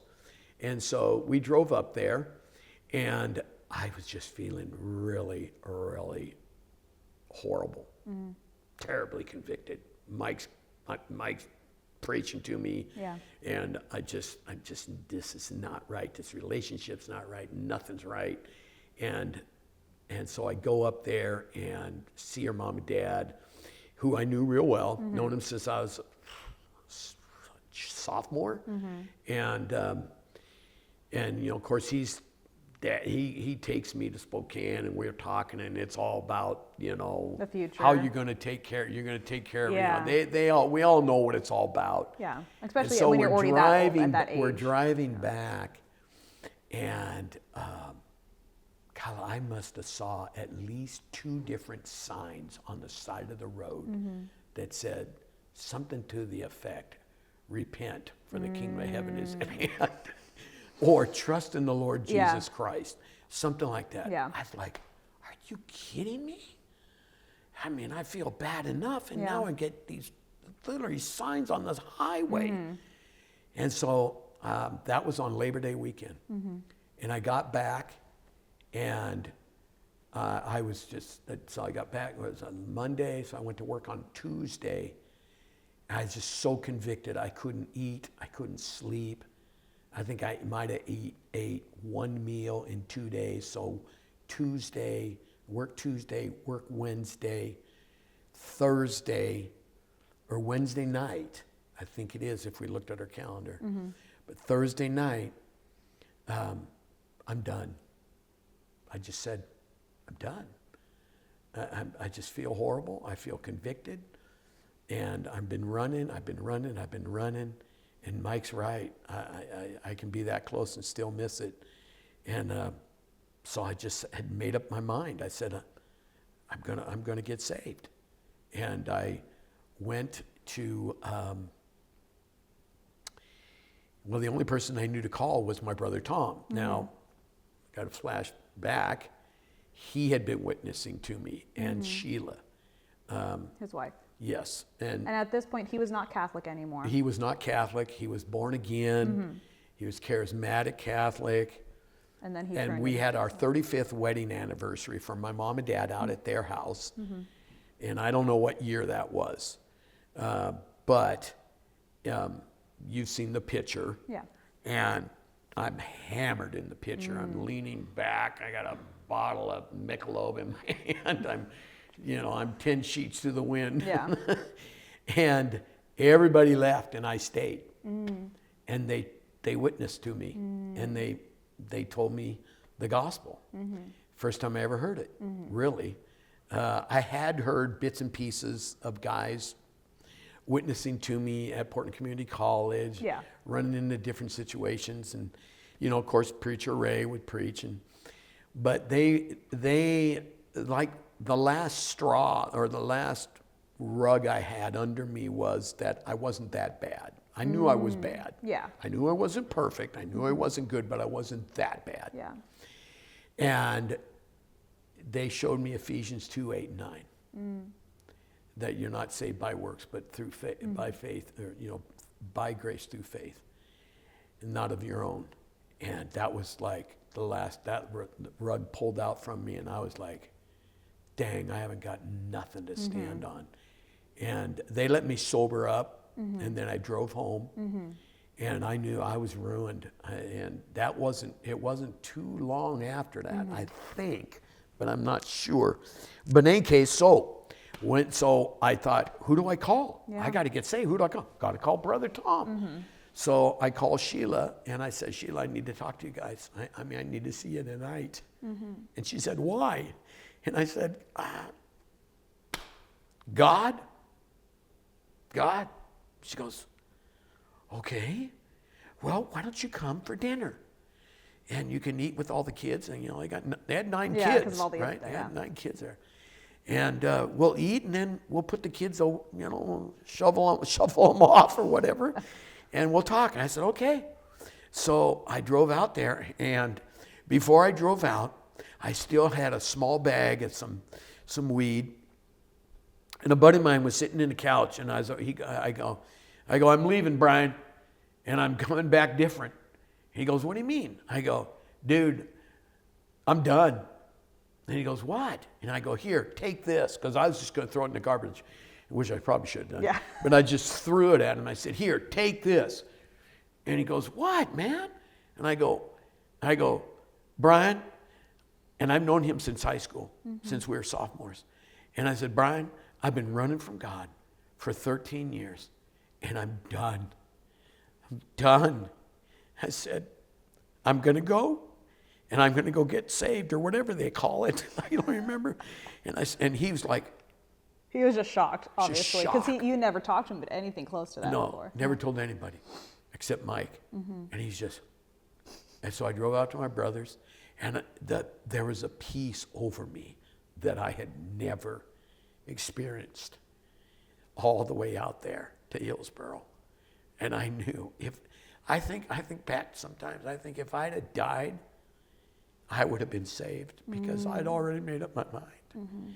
And so I drive out there, and we have dinner. I'm clowning around with the kids and everything, having a good time, Uncle Steve. And then they said, hey, we need to talk to Uncle Steve privately. So everybody go to their bedrooms. And so I sat down on the couch. I didn't even pray a sinner's prayer.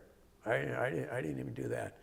They said, what do you want to talk about? And I just broke, man. I don't even remember what I said.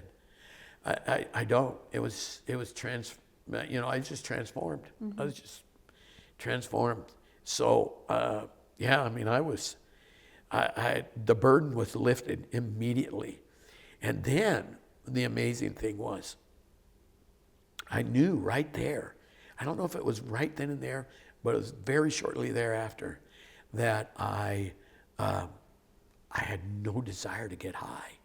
It was gone. I was like, wow, it's gone. I don't want to use. I don't know if it was right then, it was the next day, I don't know. But I drove home, and man, I slept like a baby. Oh my gosh, I had never slept so good in my life. I'm almost positive that was a Wednesday. I woke up on Thursday, and this was something that was really cool. It's never happened to me since, probably never will. I woke up, I know where I went to work. I go to the street where I went to work, Southwest Portland. I went there to go do some touch-up in this really nice place. And I got up, and I walked outside, and it was different. I don't even know how to explain it. It was like a new world. it was like nature was singing. It was alive. It was, I don't know, it was amazing. It only lasted for like an hour or two. And then, but I think God was giving me a glimpse of heaven or something. God never told this like this. You're messing me up really bad.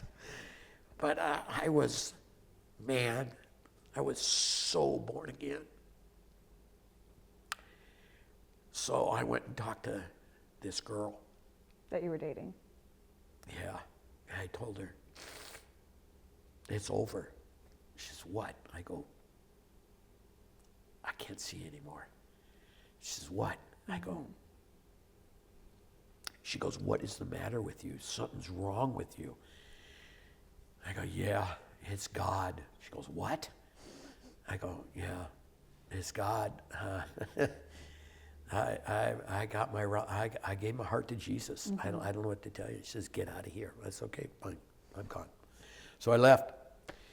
And how long was that relationship? Obviously it was on and off, but how long of? Oh gosh, since I was 15. Oh, wow. Yeah. And you were how old, 30, 31? 30. Yeah, I just celebrated my 30th birthday, August 16th. And it's 82, right? Yeah, 52, 82. And So half your life was with. But I was. It's not like you were consistent. No. But she was a part. She was. And by this time, she'd been married 3 different times.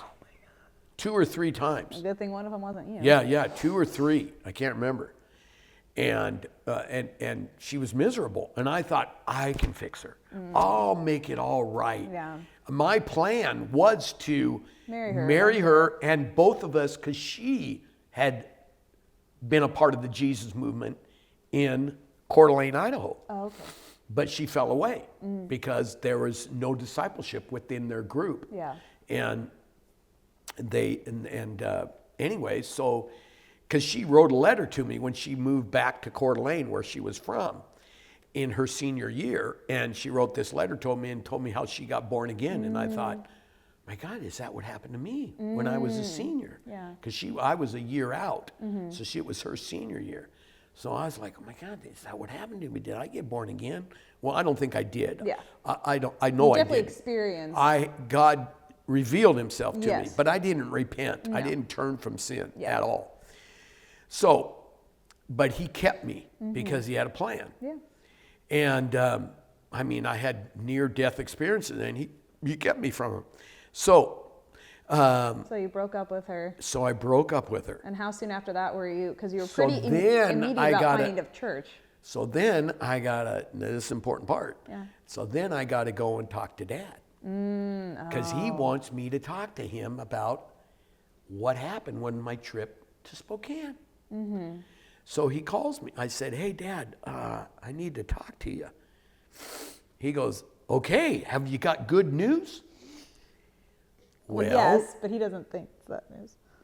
I had been reading a book. Mike had given me a book about on different questions about the gospel. And one of the first things I read was, what is the gospel? And it said the gospel means good news. So my dad said, have you got good news? And I said, I do. And he said, what? And I said, so I go over there and he says, so what's the good news? I said, well, I don't know how to tell you this. He says, well, what's going on with you and Roxanne? And I go, well, there's nothing there now. He goes, well, what's the matter? And I go, well, I don't know how to tell you this, but I committed my life to Jesus Christ.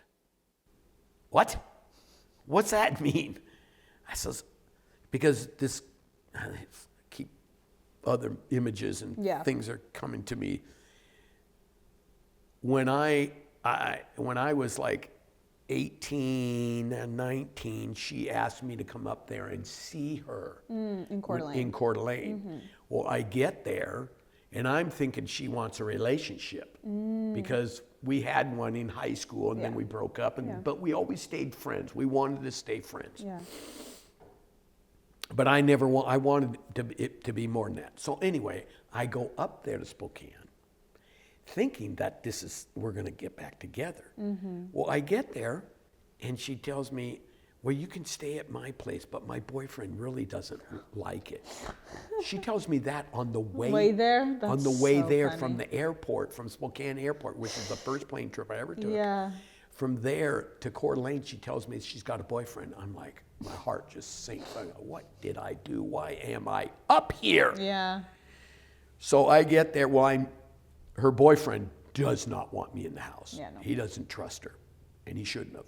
So she gets a hold of an ex-boyfriend and says, hey, she knows he lives in this apartment in town, in Coeur d'Alene, in downtown, near downtown. And she says, would you take him in? You know, he's only going to be here for a month because he's got a round trip ticket that lasts for a month. Yeah.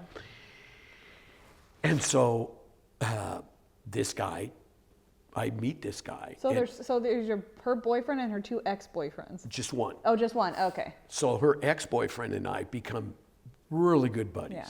I end up being the best man at his wedding. Oh. That's the wedding you see of those pictures where we're wearing robes. We were these hippie people Yeah. wearing robes. Well, he takes me in, and we live in this attic of this 3-story house. But it's it's a good sized attic. I mean, you'd have to get real close to the walls before your head hit it. But it's a great place, and I get it for 2 weeks for myself because he's in the National Guard. He has to go do his show up weekend warrior thing, right? And you have to do 2 weeks in the summer. So I get the whole. Well, he introduces me all these friends of his, and they got drugs and everything, and I end up partying with these guys, and then I go to her because starts not seeing her much. I'm hanging out with her, and we don't see each other hardly at all. I'm hanging out with these guys, having a ball. Yeah. Well, I go to her and I say, hey, I don't have the money. That's what I was going to, I think, I did something with the plane ticket. I can't remember what it was, but I had to get money for a plane ticket. So she gives me the money for the plane ticket. Well, I needed it to feed myself. I run out of money. And you understand, Coeur d'Alene then was a small town. Yeah. Coeur d'Alene is no longer a small it's town. huge. But then it was Back a then small it is, yeah. town. There was no resort like Yeah. there is now. This is 1970s. And I'm walking down Sherman Avenue. That's the main drag. I'm walking down Sherman Avenue, and she goes driving by, and I look at her, and she looks at me, and she's like, "What? I'm not supposed to be there." Well, that put the kibosh on that. So, Greg and I, the ex-boyfriend, we end up. He's done with his guard duty. He doesn't have a job, or he's in between jobs or something, and so we hitchhike back to mom and dad's. Yeah. Well, when I got saved, so they have a wedding years later, flash forward, Greg meets this gal, they have a wedding, he wants me to be the best man. I don't know what year this is. This is in the late 80s, early 80s, late 70s, and he asked me to be the best man. So I meet him and his fiance down at the beach, and they're both born again Christians. And they start witnessing to me, and they're telling me all this and that. And I said, look, man, I don't want anything to do with your Jesus, okay? Even though I absolutely do. Yeah. Well, so then I get saved, and Greg's one of the first guys I call. And I tell him, Greg, I got saved. And I call him the next day, and he says, this is what I want you to say, Steve. I want you to say, I have committed my life to Jesus Christ. Don't just think of it as being saved. Think of it as a commitment that you're all in. Yeah. It's a great word. Yeah. And so when I see my dad, I don't say I got saved. I say I've committed my life to the Lord Jesus Christ. And he's like, what? And so then I tell him I've been born again, and then he pulls out his Bible and he says, this is what it means to be born again. And he just tries to put the whole kibosh Yeah, on yeah. everything. And it was really just the devil. Yeah. And so that began the whole thing of my dad Yeah, and yeah, our yeah. schism and everything. So, Fine. Okay. So at this point, you're saved. very And- much so. And how long? And you, To the and bone. And you knew, and you knew that you wanted to find a church, or how did you know that you wanted to? Okay, so Tom, brother Tom, you got to get a Bible. So I get a Bible. So he says, here, this is what you need to do. You need to go to this Bible bookstore in Southwest Portland. Which is where he was working when I called Sheila. She said he's working at this Bible bookstore. So it ends up being a very pivotal place in my life, in my early Christian life. So I go to the bookstore and I meet these people that own the bookstore. Oh. And still in contact with them to this day. Faye has passed away, but she has a daughter and a son-in-law. And so the daughter, and now her name, Lisa Spone, Lisa and Mark Spone, and a funny couple. Mark must be 6'3" or 6'4", and Lisa is about 4'11". Yeah, there's an odd couple, odd-looking couple when you see them. Sweet people, just amazing. So I go there, and Lisa has a heart of gold, and she's just the neatest gal. Loves the Lord, and they're charismatic, and her mom is just sweet too, and they're just thrilled to meet me because they know Tom. Yeah. And they get me a Bible, and I think it took me a little while before I got there. I don't think I got there right away. But what I did do is I played a lot of basketball back then. And I was shooting hoops, like this is within 2 or 3 days, I was shooting hoops over at right across at Markham Grade School, right across from St. Clair's. And I'm shooting there, and there's a guy down at one end, and he's got a boombox going. And it's rock and roll kind of stuff, and I'm hearing Jesus come out of it every once in a while, and I'm thinking, I just got saved. Yeah. And I'm like, I didn't even know, clueless Yeah. about Christian music. And I just went up to the guy. I said, hey, I says, what is that you're listening to? He goes, this is a guy named Keith Green. I wondered, yeah. And I go, really? I go, that's Christian music? He goes, yeah. I go, like it's rock and roll. He goes, yeah. He goes, it's sad that he just passed away this last August. Crazy. Or June or July or something. I go, no kidding. Yeah. I go, you're Christian? He goes, oh yeah. And I go, well, I am too. I just got saved. And he's like, okay. And I start saying, yeah, you don't understand, man. I was this horrible person and I just got saved and I'm really excited about Jesus. And he's like, okay. And he said, he's like, you want to play some one-on-one? And I go, yeah, let's do it, Well, he was this really, really awesome guy. And his mom was born on the mission field in Alaska, in Africa. And he had a really cool name. I wish I could remember his name, but sometime it'll come back to me.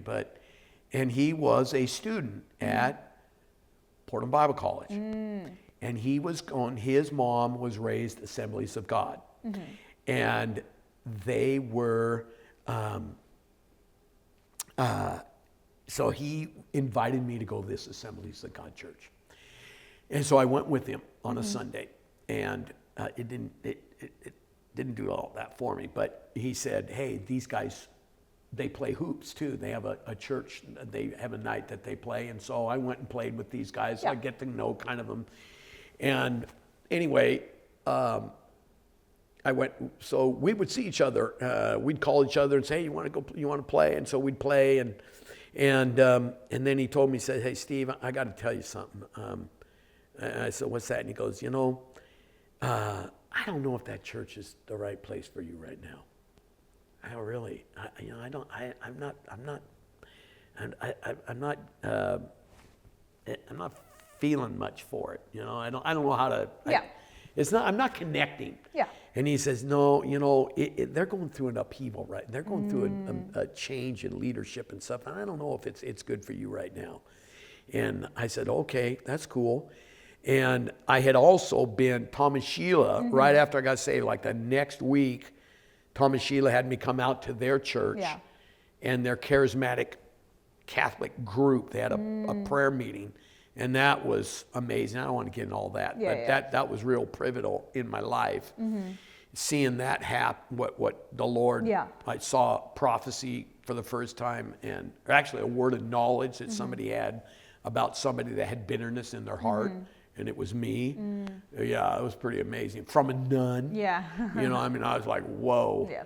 So anyway, I end up at Angels. It was called Angels in Multnomah. Okay. And so I get there and I meet Lisa, and she says, well, where are you going to church? I said, well, I tried. I went out to my brothers and this charismatic thing, but I don't want to be driving that. Yeah. It was in Forest Grove. I said, I don't want to drive there. And I said, I went to this assemblies, but this guy that I met, he doesn't think it would be right for me right now. And she says, you know where you should go? You know where I think you should go, Steve? I says, no, what? She goes, I think it would be perfect for you. It's called New Song. I go, really? She goes, yeah, there's a lot of young people there, people your age, maybe younger, but a lot of singles, and he's a good preacher, and I think you need to check it out. That's okay. So I did, and I went in there, and should I tell about that? If you want to, yeah. Well, it was just weird. Yeah, I mean, because the assemblies was pretty tame, really, Yeah. for Very assemblies. structured kind of a thing, It wasn't what I would thought. What I found out later as assemblies were. I didn't know about Pentecostal or anything. Anyway, somewhere in all of this, I went up to Seattle. I think I went up to Seattle. Yes, I went up to Seattle in September. So I got saved September 9th. I think within 2 weeks or so, I went up to Seattle with Mike to Greg's church. Oh, okay. And I got filled with the Holy Ghost there. And then I came back, and so I wanted a spirit-filled church. Yeah. And I told Lisa that. And she said, okay, well, they are. And she said they aren't openly like real Pentecostal, but they're definitely charismatic. Yeah. So when I went to it, I hadn't been to anything other than Greg's, which was very Pentecostal, which was fine, but not overtly at what I saw, because I went to not a regular service. Yeah. I went to a Friday night believers meeting kind of thing. So anyway, I go to New Song, and gospel music. Yeah. Ripping gospel music. And I'm all wide. I mean, like headlights, deer in the headlights. I mean, lots of people raising their hands. Yeah. There wasn't any dancing. Lots of people raising their hands, and just joy all through the house. Just people are thrilled, and there's just life. There's just so much life. And it's like, man, this ain't the Catholic Church. I mean, I'm like, this is not the Catholic Church. Yeah. And then talking to a guy, he introduced himself to me. We were sitting in the, it was pretty packed. It was really packed. Yeah. And he asked me, I told him that he said, how long have you been here? And I said, well, this is my first time. How long? You've been a Christian a long time? I said, no, I just got saved, man. And I just got filled with the Holy Ghost. And he was okay with that. And he said, have you been water baptized? I said, yeah, I was baptized as an infant. He goes, well, that's not really baptism. I go, well, what do you mean it's not? You're really defensive about Yeah, it. I was, man. I was like, what do you mean it wasn't? I got a certificate. I've seen it. You know, tell me I haven't been baptized. And so then he explained it to me just real simply. He just said, well, baptism means to immerse. Yeah. And we're having baptisms. Yeah. And I thought, he said, you know, I don't remember this guy, his name at all. I don't remember him. Anyway, because I ended up knowing a lot of people in the song. And, but he explained to me, it means to immerse, and it's a command. That's the other thing. He says it's a command. I thought, well, you know, whatever the Lord says, that's what you do. You know, you don't mess around with God, you know, and so that's the attitude I had, you know. If he says it, you do it. And so, so then they announced that they had water baptisms and to show up. And I think I went up to the associate pastor and I told him, hey, I need to get water baptized. And that's the same service, I believe. The pastor Richard would go to the back after he preached and shut everything. He would go to the back and talk with the congregants. And I just went up to him and I says, man, this is, I mean, I was like Fired up, man. I was like, I go, man, Pastor, my name's Steve Hunt, and I just want to tell you, this is exactly what I need to hear. I mean, I just got saved. And I mean, I came out of the drug culture. I got a criminal, I'm an ex-felon. I got a criminal background. And I mean, this is exactly what I need, because he was preaching out of 1 John 2:15 through 17. Do not love the world nor the things of the world. Yeah. And I could quote the whole thing. So anyway, he was like, well, that's wonderful. That's great. And I says, I'll be back, man. I'll be back, you know. And so unbeknownst to me, the next Sunday, a guy comes up to me and he says, hi, I'm Mike Wiley. Yeah. And I would like to invite you to our men's Bible study. We have it in Milwaukee. And I said, oh gosh, man, I just live over on the other side of the Selwood Bridge. That's not far from me at all. And of course, that was a life-changing event, meeting Mike. So new song. And then what? You met a couple people there. So I started meeting people. And during this time, you weren't really focused on being in any kind of relationship. You were just focused on your relationship with God.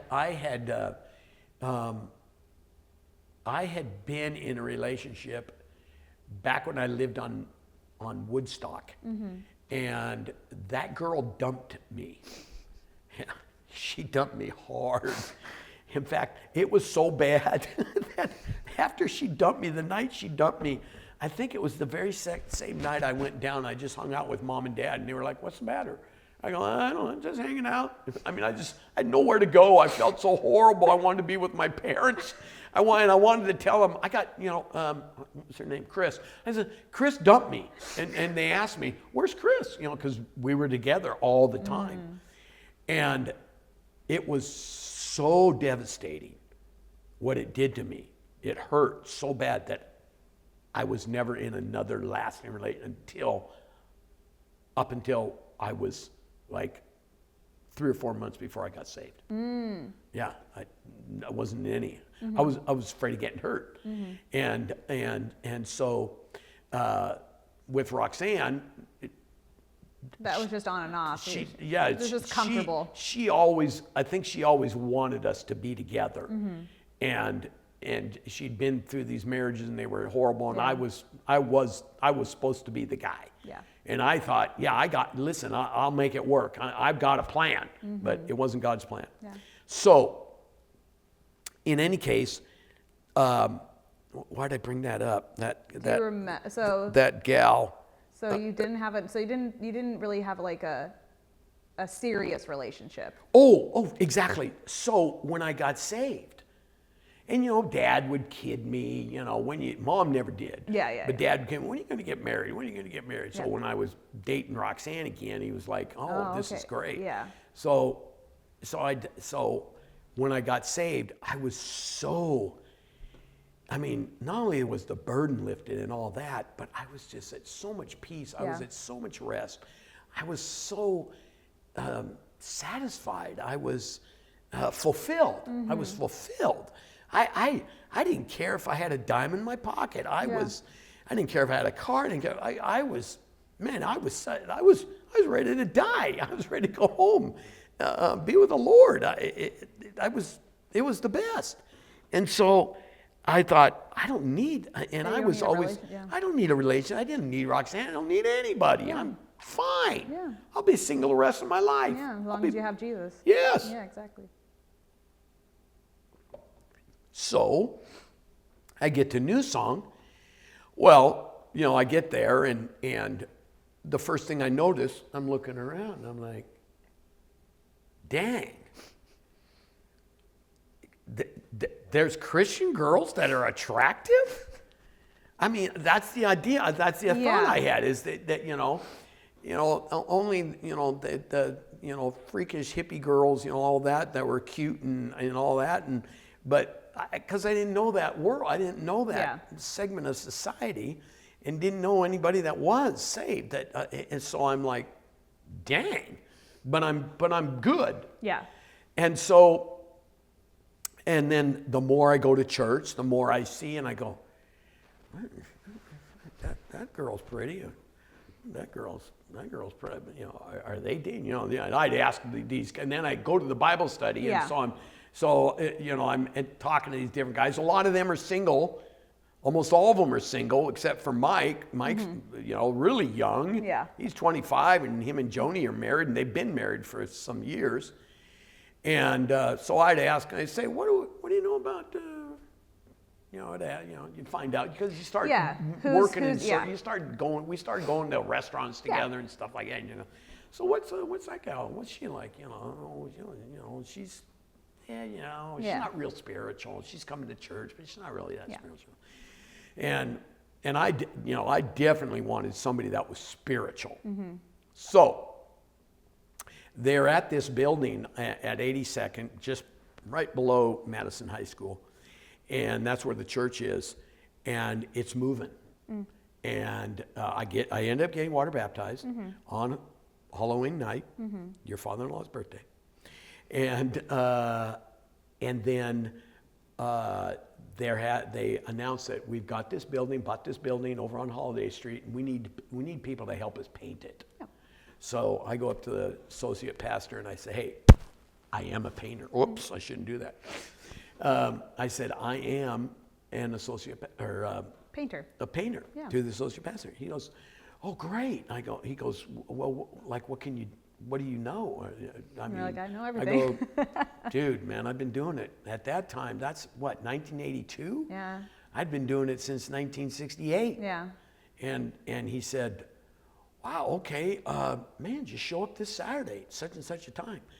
So I get up Saturday morning, I'm like, I do not want to go work. I mean, I don't want to go to work. I've been painting. I'm not getting paid for it. I'm going to volunteer my time. But there's that voice in my head. That said, you said you were going to be there. Yeah. What did my dad say?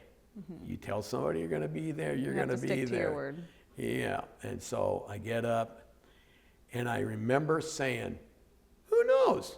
I might meet some girl. You never know. And so I get there, and he's already sprayed the ceiling. Well or not well? It's okay. And he didn't wear a mask. He's like had a rag wrapped around his nose. It's covered in paint. And I go, boy, he's a real rookie. But any case, so he doesn't need me to spray. And I think I told, to this day, I don't remember, but I think I might have told him because he says, we got a lot of windows to spray.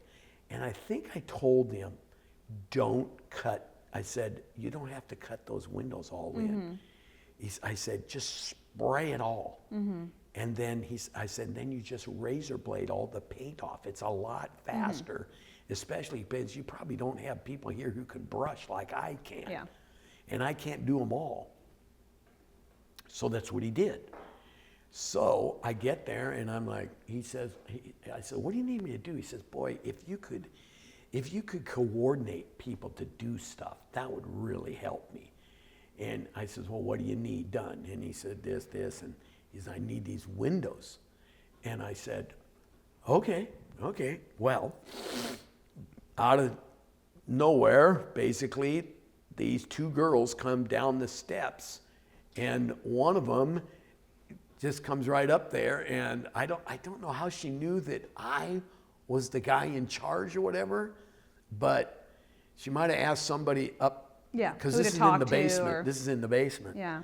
And so I just walk up there and I see this gal, and she just is smiling, and she goes, we're here to help. What can we do? And I looked at her and I went, where in the world has she been? Because I've been going since September. I think I first went in there late September, early October. This is in the middle of, or late November. And I go, how have I not seen this girl? And I like, man, I am enamored. I mean, I am hooked. Yeah. I like I never have in my life. And I said, well, I need somebody, you and your friend here, to scrape windows. Okay, so they scrape windows, and so I just kind of follow her around the whole day. It's your mother. Yeah. And so we get talking afterwards, and Kathy, it was Kathy, not Chris. I hadn't met Chris yet. And so then we get talking after that and doing work and stuff, and then we decide, hey, let's go get something to eat. And so went over to this restaurant that was just within 2 or 3 blocks away, and talked. Told her about how I got born again and stuff, and my pretty much my testimony. And I was just sitting there, just looking at her. I was just like, I can't believe this girl, because she told me she'd never drank, she never smoked, she never did anything, never, pure as a driven snow. I was like, man, you got to be kidding me. I said, and it wasn't like I had talked to other girls there, but I wasn't. I was smitten, man. But I was just amazed that she had never used, because I had never talked to the other people about that type of stuff. And so where are we at now?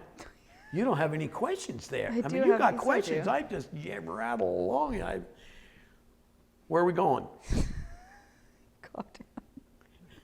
Where are we going? So as you were talking with her, obviously it turned into a relationship. You eventually got married.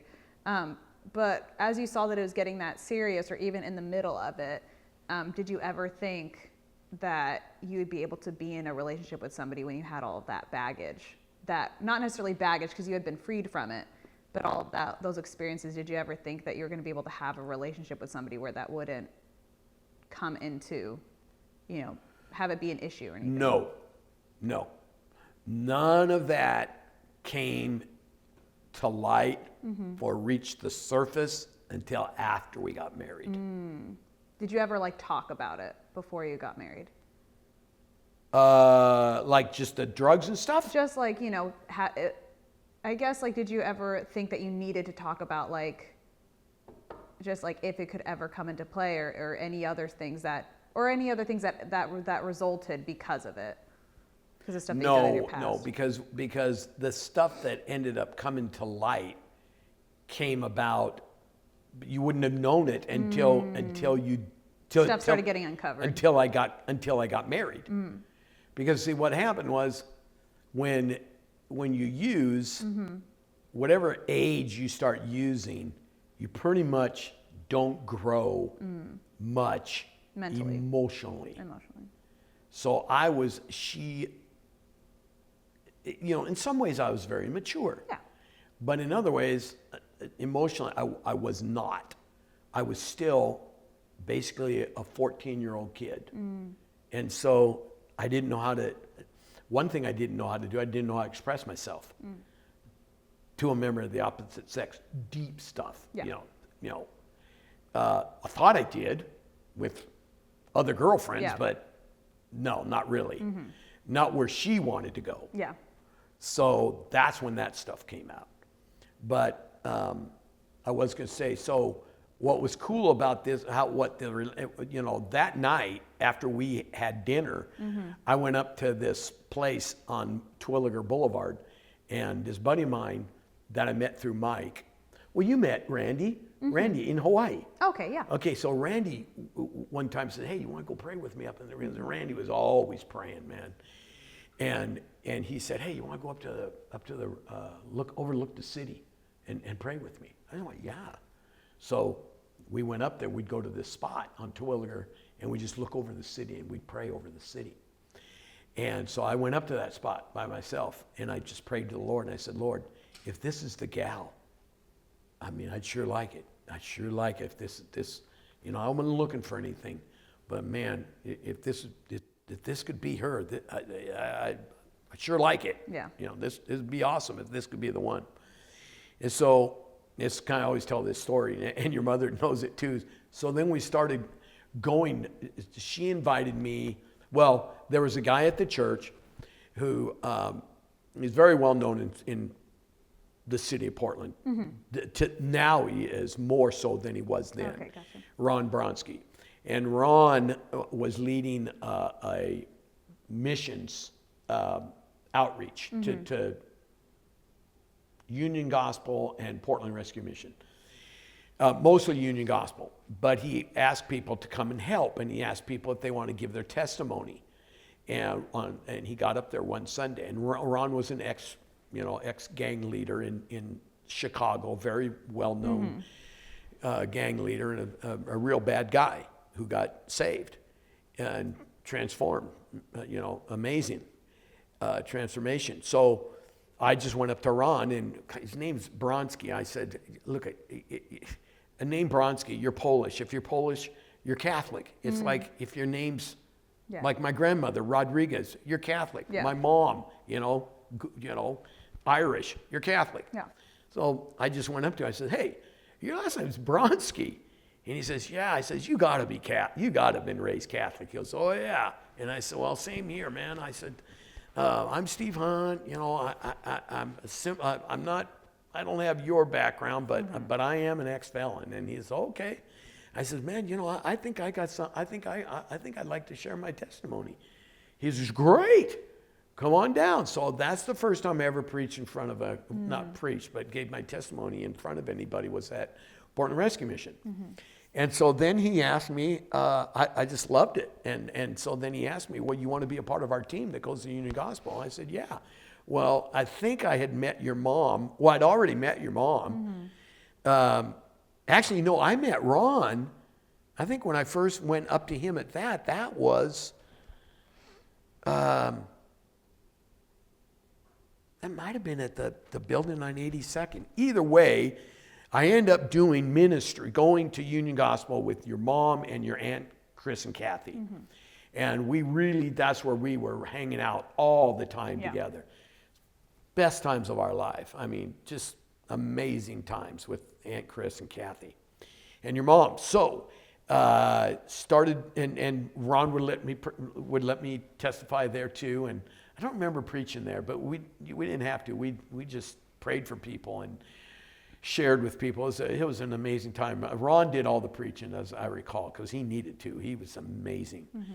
And so then it got to the point where, I think there was one time, I think the defining moment was the four of us went to a birthday dinner. I believe it was my birthday, at a place over on the other side of the river in Vancouver. And this is a really cool story. I don't know if you ever heard this, but Chris and Kathy and Annie sang "Happy Birthday" to me. This place was packed. Yeah. And they sang "Happy Birthday" to me, 3-part harmony. And the crowd was like, Yeah. "Oh my gosh, what is that?" And they said, I don't know if it was packed, but there was a good crowd. I remember we were like at this table, and these people were right over here, and they says, well, that was awesome. Can you sing another song?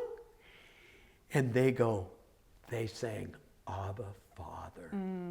Oh man. So anyway, it was incredible. And we walked out, and your mother and I walked away. And Chris and Kathy just let us be. they knew. And I think that was really a time when I knew. They knew, I knew, she knew. Yeah. This has got to go places, you know. It's got to be more than just being friends and going to the mission and stuff.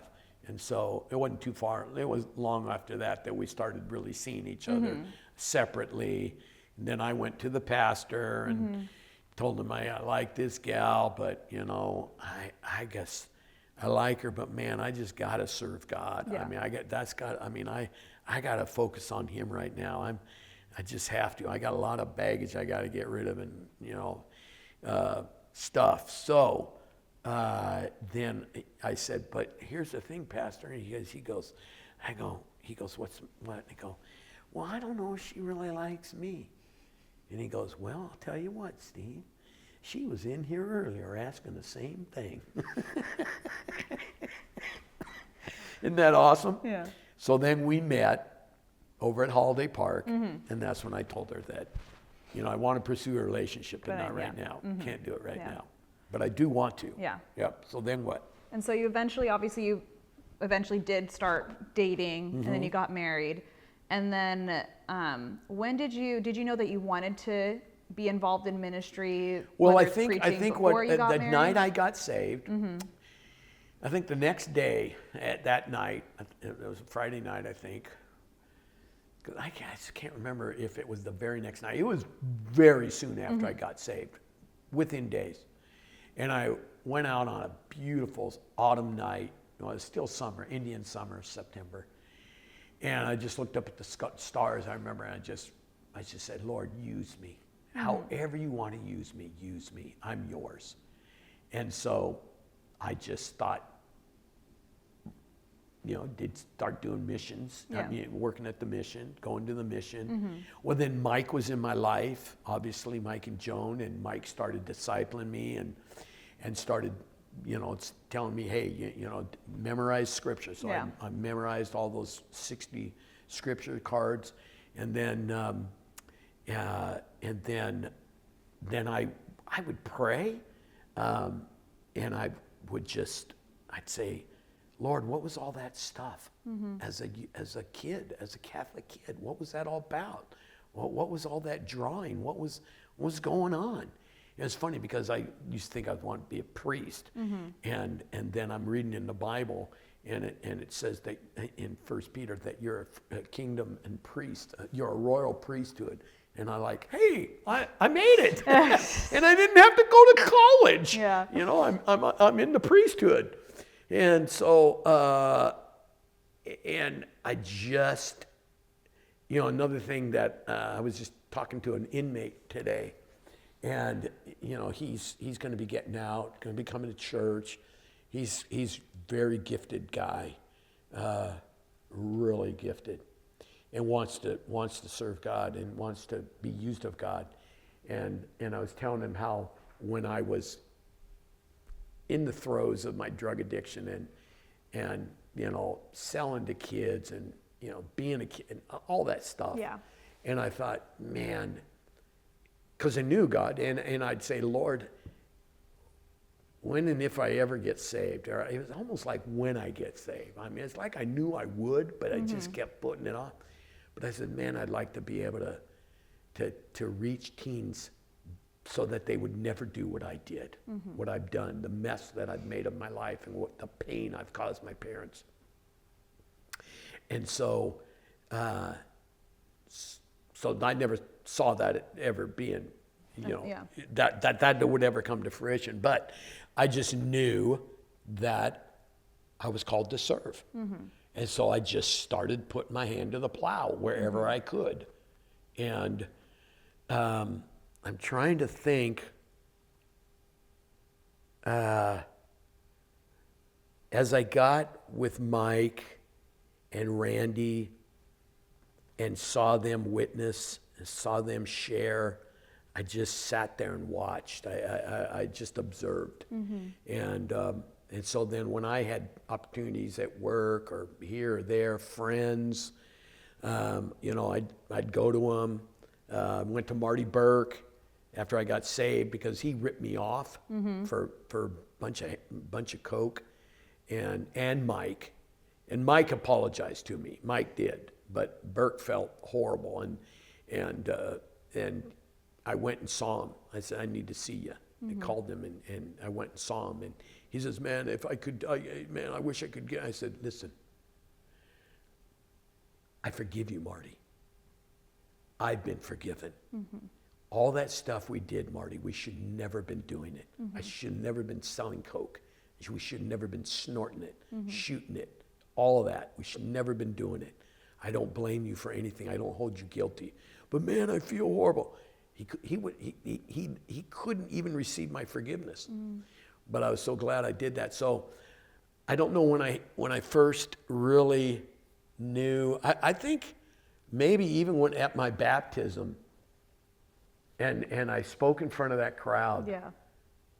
Something happened there. It was like, it was just like you're supposed to be like, you're gonna do this. You're gonna do this. I don't know. I don't remember having that thought, but so I just kept doing stuff, you know. And then we got married. Yeah. And How many years later until you decided you wanted to go to Bible college? so we got married in 84. And gosh, we went in 87. So 3 years, but somewhere along the line, I just knew I was called to preach. Yeah. And so now, I don't even remember when. Isn't that funny? I don't remember when. So you've been a youth pastor. At one point, you weren't a children's pastor, but you helped in children's. Helped in kids. You've Went, been so to we so- went. yeah. So we were at New Song for a while.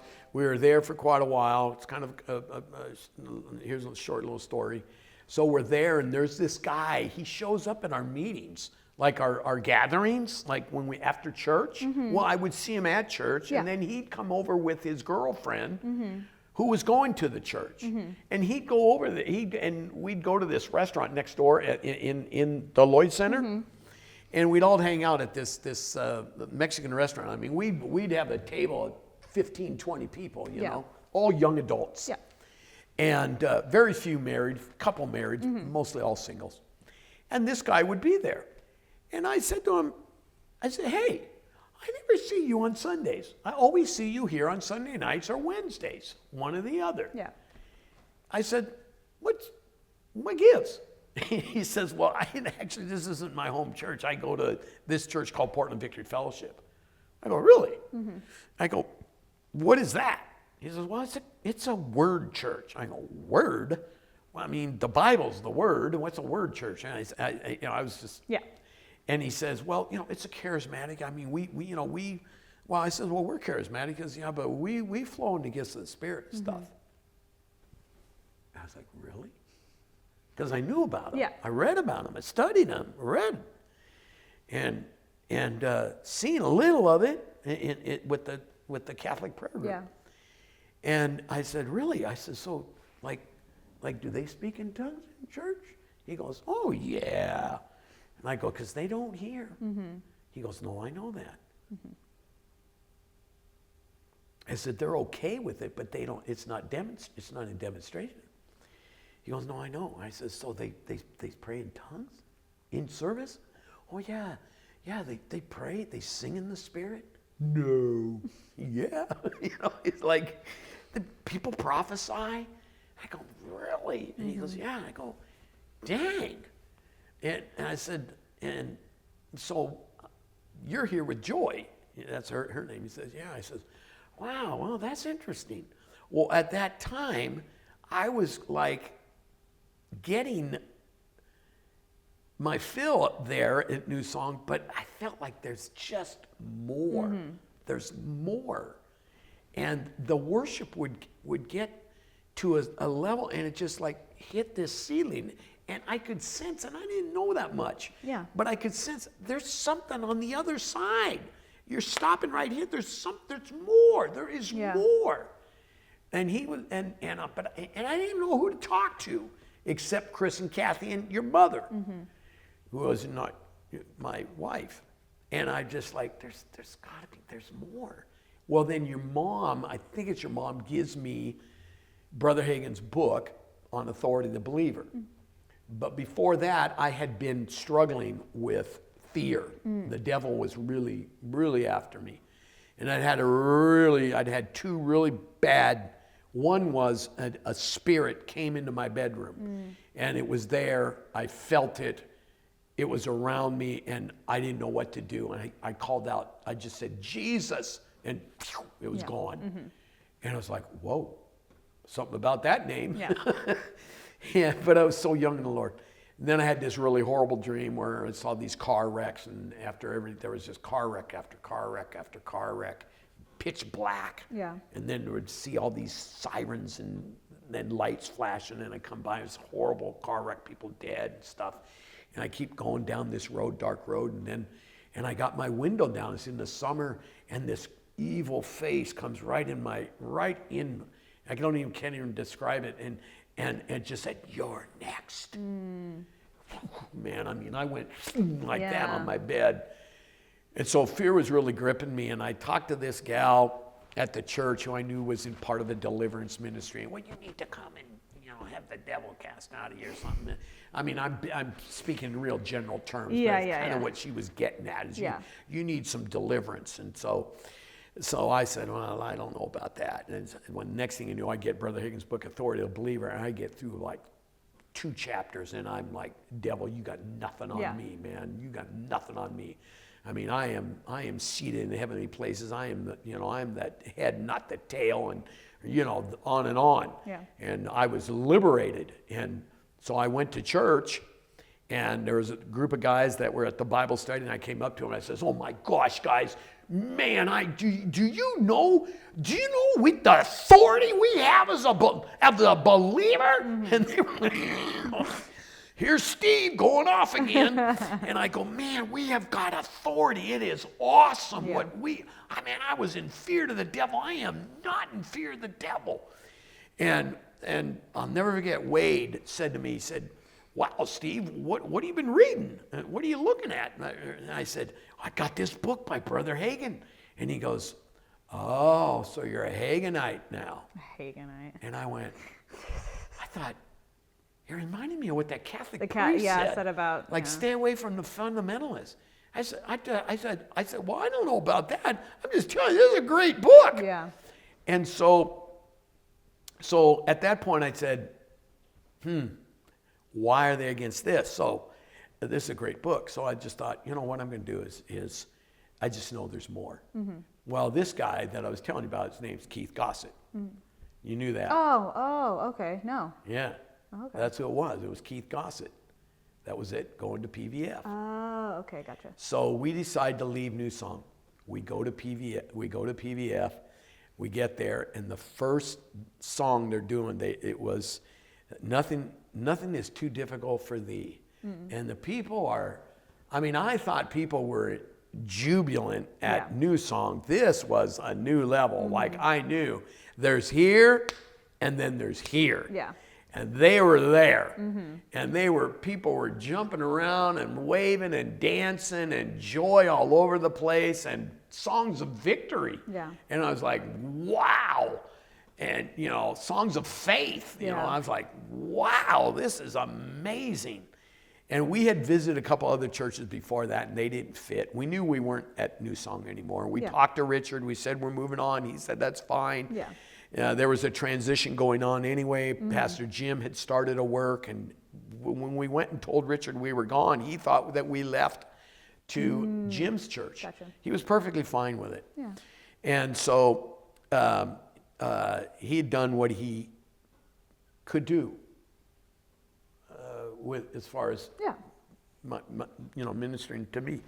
So we ended up there at PVF, and then at PVF, I put my hand to the plow. What do you need help with? Kids, play guitar. So, Annie sing, and we met.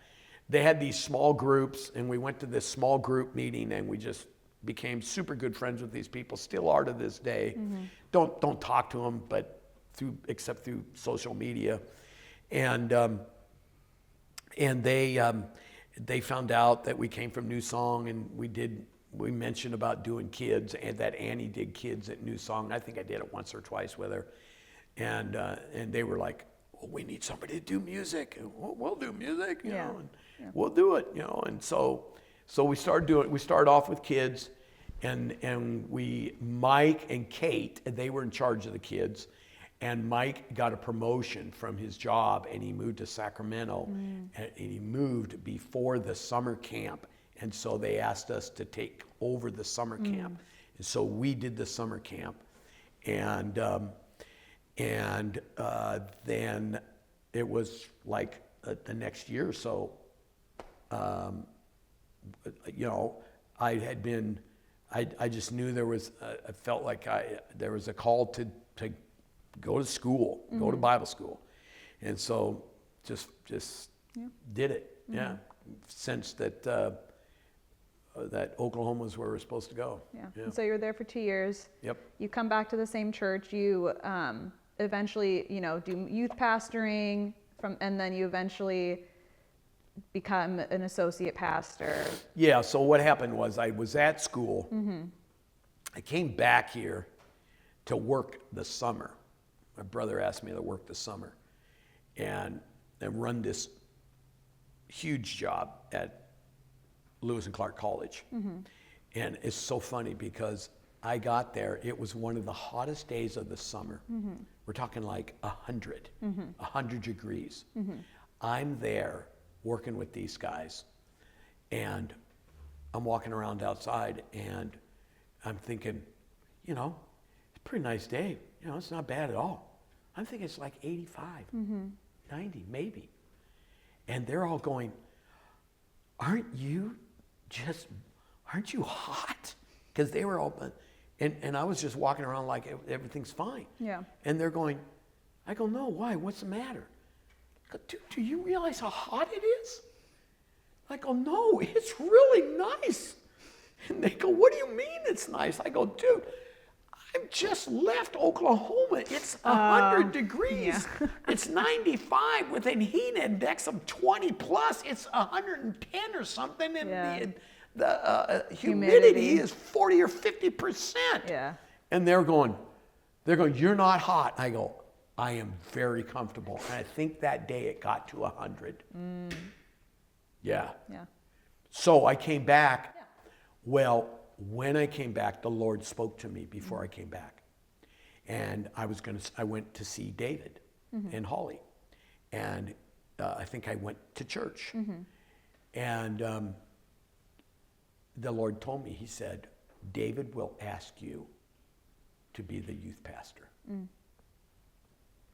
Oh. Okay. So he does. Sure enough. Yeah. Word of the Lord. He said, hey, I want you to think about something. What's that? He said, I want you to be the youth pastor. I go, oh, okay. Well, I'll pray about it. And left it at that. Yeah. So I go back to school, graduate, and he wants me to come to youth camp. He says, have you got an answer for me? I go, no, I don't. But I will when the Lord gives me one. He says, okay. And so we get on this bus. We're going all the way out eastern Oregon. We went to Pendleton, took a right, and went way out. And the Lord spoke to me and I said, Lord, what about this youth ministry thing? What about this? I mean, I'm going to this camp. I'm going to be one of the counselors.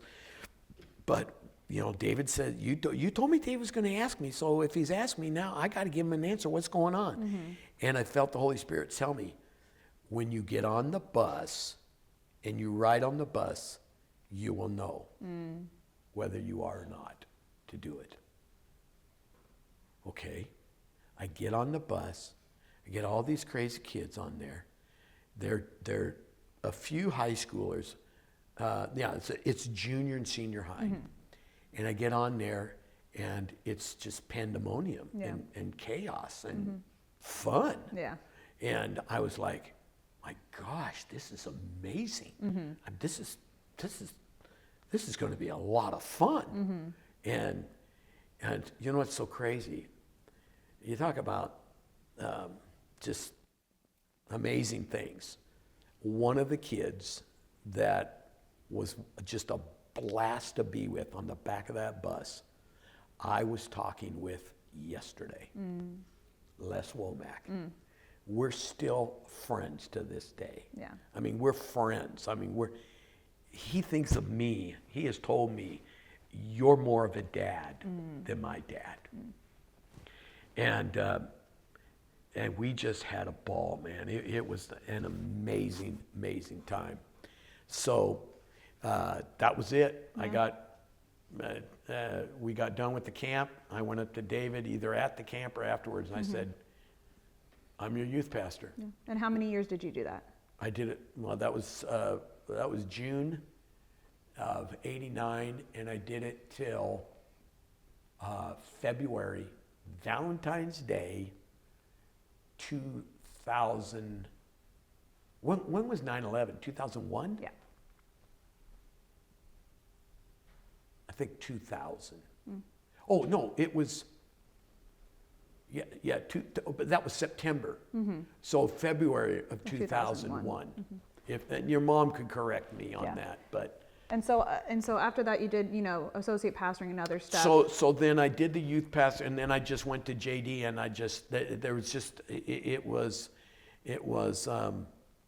the grace had just lifted off me. I do want to say this about that, the youth ministry. It started off, and I had some real lessons to learn. And the first thing was, when I was on that bus and hanging out with them that summer, or at the camp and afterwards, I just wanted to be their buddy. Yeah. I just wanted to be a friend. I just thought that's what you do. When I went to Bible school, the second year, you have to pick a group, and people told me, oh, you're an evangelist, you're an evangelist, you're an evangelist, or some people. Well, I wanted missions. My heart was missions, but I didn't get any witness to that, and I didn't get any witness to. Well, you know what? You'd be a great youth pastor, man. And I'm like, I ain't got no witness for that, and I got no witness for missions. And so I just prayed. I kept praying, and all I could sense was pastors. I go, why? Pastor? Okay. I mean, I do like discipleship. I do know people need to be discipled. So I went in the pastors group, and so when it came to doing youth ministry, I didn't know anything. We had a youth gal come in. I think she taught 2 days. That was it. Yeah. And so that's like a thumbnail, So I didn't really know what to do other than preach Jesus and love people. I mean, that's just basics. But I wanted to be their buddy. And I was their buddy, but I didn't gain any respect. So we started off with like 7 kids. There were more than that in the church, definitely more than that, but they weren't going to youth. And they just had somebody was filling in for the youth who really didn't have a heart for youth. And so I started with these 7 kids. They were awesome. They were they were going to youth. They were really spiritual kids. They're all serving God to this day. And trying to think if I'm still in a relationship, and as far as I communicate with them either through Facebook or something like that. They send me Christmas cards, but in any case, all of a sudden more started coming in. They graduated out of kids and they came into junior high, and that's where a lot of it was. And next thing you know, we got 20, 30 kids, and so we were down in the basement. And it was too noisy because band played right below the youth room, what they used a youth room for, and I'd just hear this thumping, thumping, thumping, you know. Well, David went and rented a building right next to the church and rented a space. So he had the youth in there. Well, I'm preaching this one time, I'm talking, and this had been going on for a while, where I'd be talking in there, they'd all be chirping. I'd tell, hey, shut up. And they'd chirping. Hey, stop it, shut up, you guys, I'm talking. Chirping. They didn't respect me. And so Annie got up. I said, why don't you teach this time? So she got up and she started speaking and chirping, just talking. And I told them, hey, knock it off. Annie's talking. They do it for 5 minutes, then they all start talking, and everybody's goofing around and stuff. And you know this story. Yeah. I went up and I kicked this music stand that we use as a pulpit, and I kicked that thing, it flew, and I said, this is my wife, and you will respect her. And then I walked out the door, and it was raining, like 45 degrees out, and I was steaming mad. And I waited till church was over. Oh, yeah. Before I came back. I just walked around, came back. And there these parents were like, we heard Pastor Steve, we're really sorry, we're sorry. It's all right, I'm calmed down now, it's all good. Well, wouldn't you know it, the very next Saturday, that was on Wednesday night, I think. The very next Saturday, we have a staff meeting. And I've got like 2 or 3 of the elders have kids. At least one I know was there. Yeah. And they said, do anybody need prayer for anything? And I said, Yeah. me. And they said, what? And they go, I don't think I'm cut out to be a youth pastor. I'm sorry. I just don't think it's going to work. I don't think I just, you know, I just don't think it's going to work. And they said, oh, no, Pastor Steve, they love you. Our kids talk about you all the time. They love you. And I said, well, they sure don't show it. And they said, yeah, well, you really got their attention on Wednesday. Yeah. Or Sunday night, whatever it was. You really got their attention. I said, okay. So from that point on, it was completely different. I was their buddy, Yeah. but I was the pastor. Yeah. And I learned a lot through that. And there wasn't a lot of clowning around. I used to call them out when we used to do the services, when David was in that period where he was transitioning, and we'd do the rotate pastors. Yeah. And I would preach on a Sunday. Well, the kids would come on a Sunday morning, right? And they'd all sit in the back, right? And they'd be back there talking to each other. And I'd be right in the middle of my preach, and I go, hey, you guys back there, knock it off. Yeah. And the congregants would come up to me later, and they go, somebody's bugging us. Oh, it's an inmate. Oh, nice. And they come up and, man, Pastor, I sure like it that you don't let those youth get away talking in church and stuff. But there was a time where that was all because of something that happened years before. So anyway, the youth ministry, it was that long. It was 12 years is what it was, basically 12 years. And it was awesome. I mean, I've said it time and time again that I'd still be doing it if the grace, there just came a point where when I was with JD, the grace just lifted. Yeah. I didn't have it. I didn't want to do it. Yeah. I was like, what's the matter? It's not like I didn't want to do it. It's just like I didn't have the grace to do it. And it just lifted. And I was like, so I just went to JD and I told him, dude, I don't know what to tell you, but I don't have the grace for this. And I think Jason is the man. And he'll be he'll be able to take this. Because at that time, you know, we'd already transitioned from David to JD. Yeah. And so the numbers were down, and a lot of kids, mostly junior hires and a few high schoolers. It was, I don't know if we had 30, 40 kids. Yeah, I think we were down to 30 or 40 kids. But after that, how long did you associate? So then I told him, he says, well, what do you think, what would you like to do? I says, well, this is what I like to do. I'd like to develop a men's group. I mean, really develop a men's group. And then I'd also, with partnering with Ed Preston. And then I'd like to do missions. I'd like to go back down to the mission. Yeah. And I'd like to take people with me that want to preach, Yeah. that have a preaching gift, that want to preach.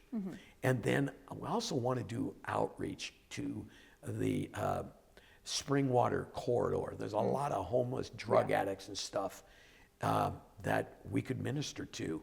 And Mike and I would like to do that and set up a soup kitchen thing, kind of like. Yeah. But it would be outdoors once a week, on a weekend, on a Saturday. We've got a park that we want to do it at, and we got people that want to do it. He said, okay, do it. And so that's exactly what we did.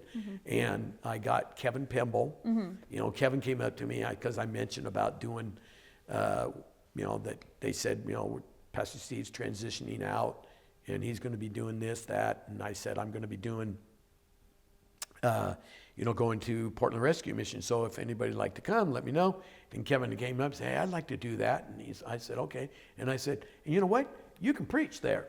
And he was like, what? I go, yeah, you need to preach. He was shocked that I would want him to preach. And so he did. Yeah. And then Ed and I got the men's ministry going, and it was doing really well at one point, but it really needed the full support. Men's ministries, to really be effective, the pastor has to be fully engaged. So that's just my thought on that. But in any case, and then what was the other thing? Oh, the outreach. Yeah, the homeless thing went really well. For a while, it went really well. It was amazing.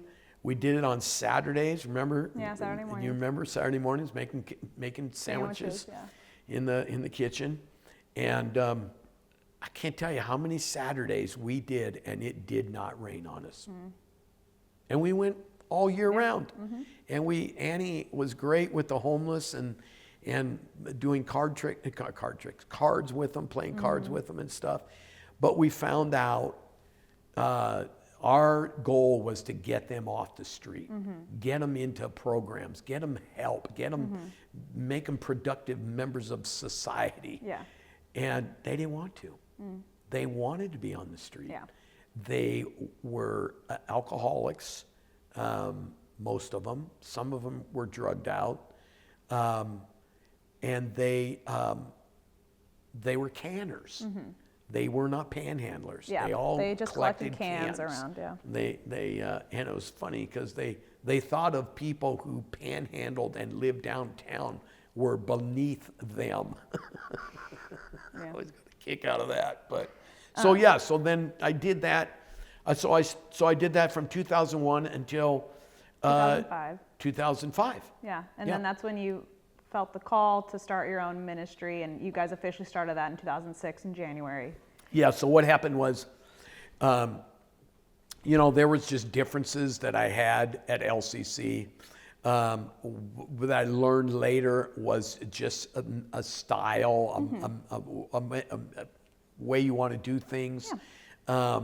And at the same time that was going on, and I just would drive, just in my normal driving, I would see buildings, and they would just occur to me. I go, you know, you could have a church in that building, or you could have a church in that building. And then I'd think, why am I thinking that? Yeah. Why am I thinking about churches?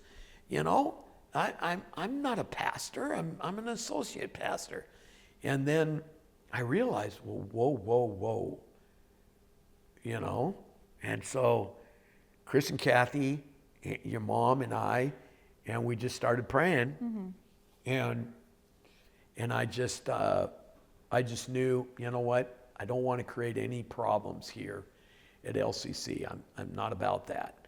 I don't want to start a work right away and take people out of that church.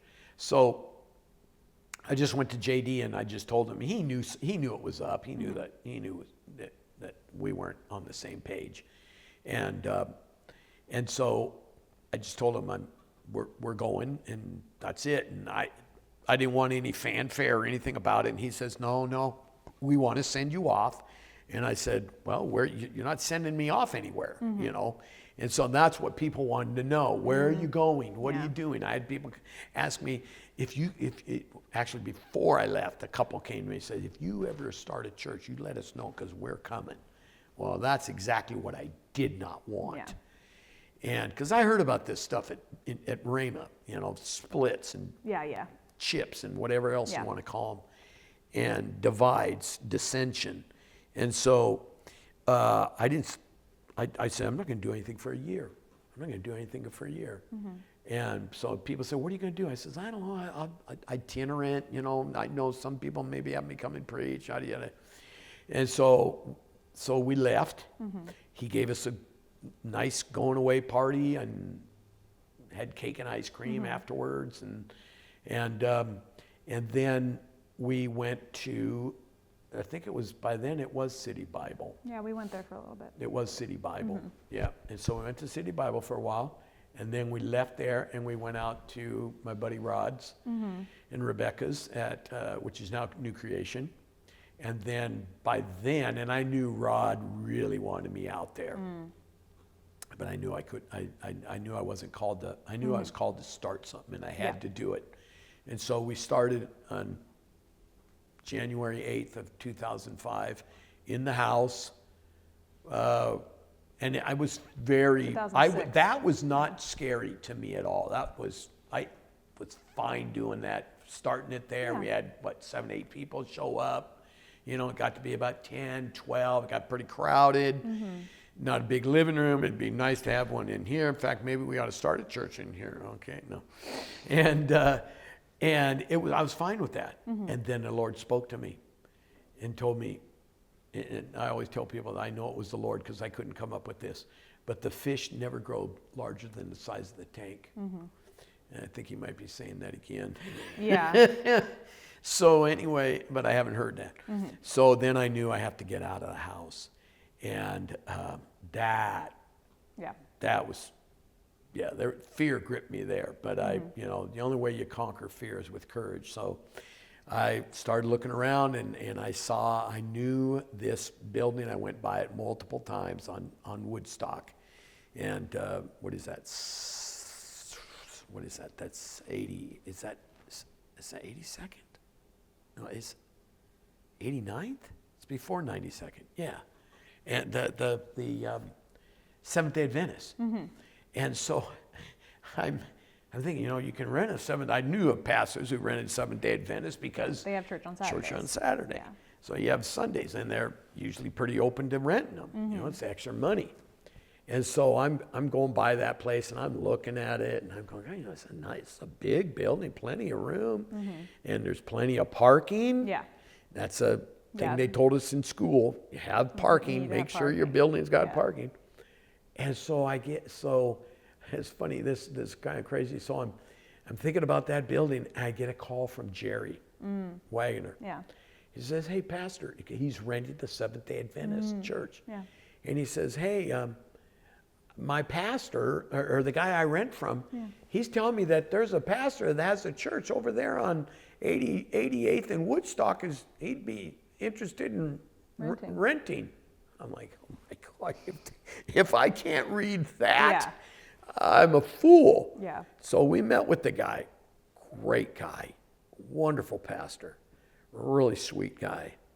Had some really cool conversations with him because he wanted to see our statement of faith and gave it to him. And he says, I'm okay with this tongues. And he says, and he told us a story of a missionary who, in a prayer meeting, that was understanding exactly what some people were praying in tongues. Yeah.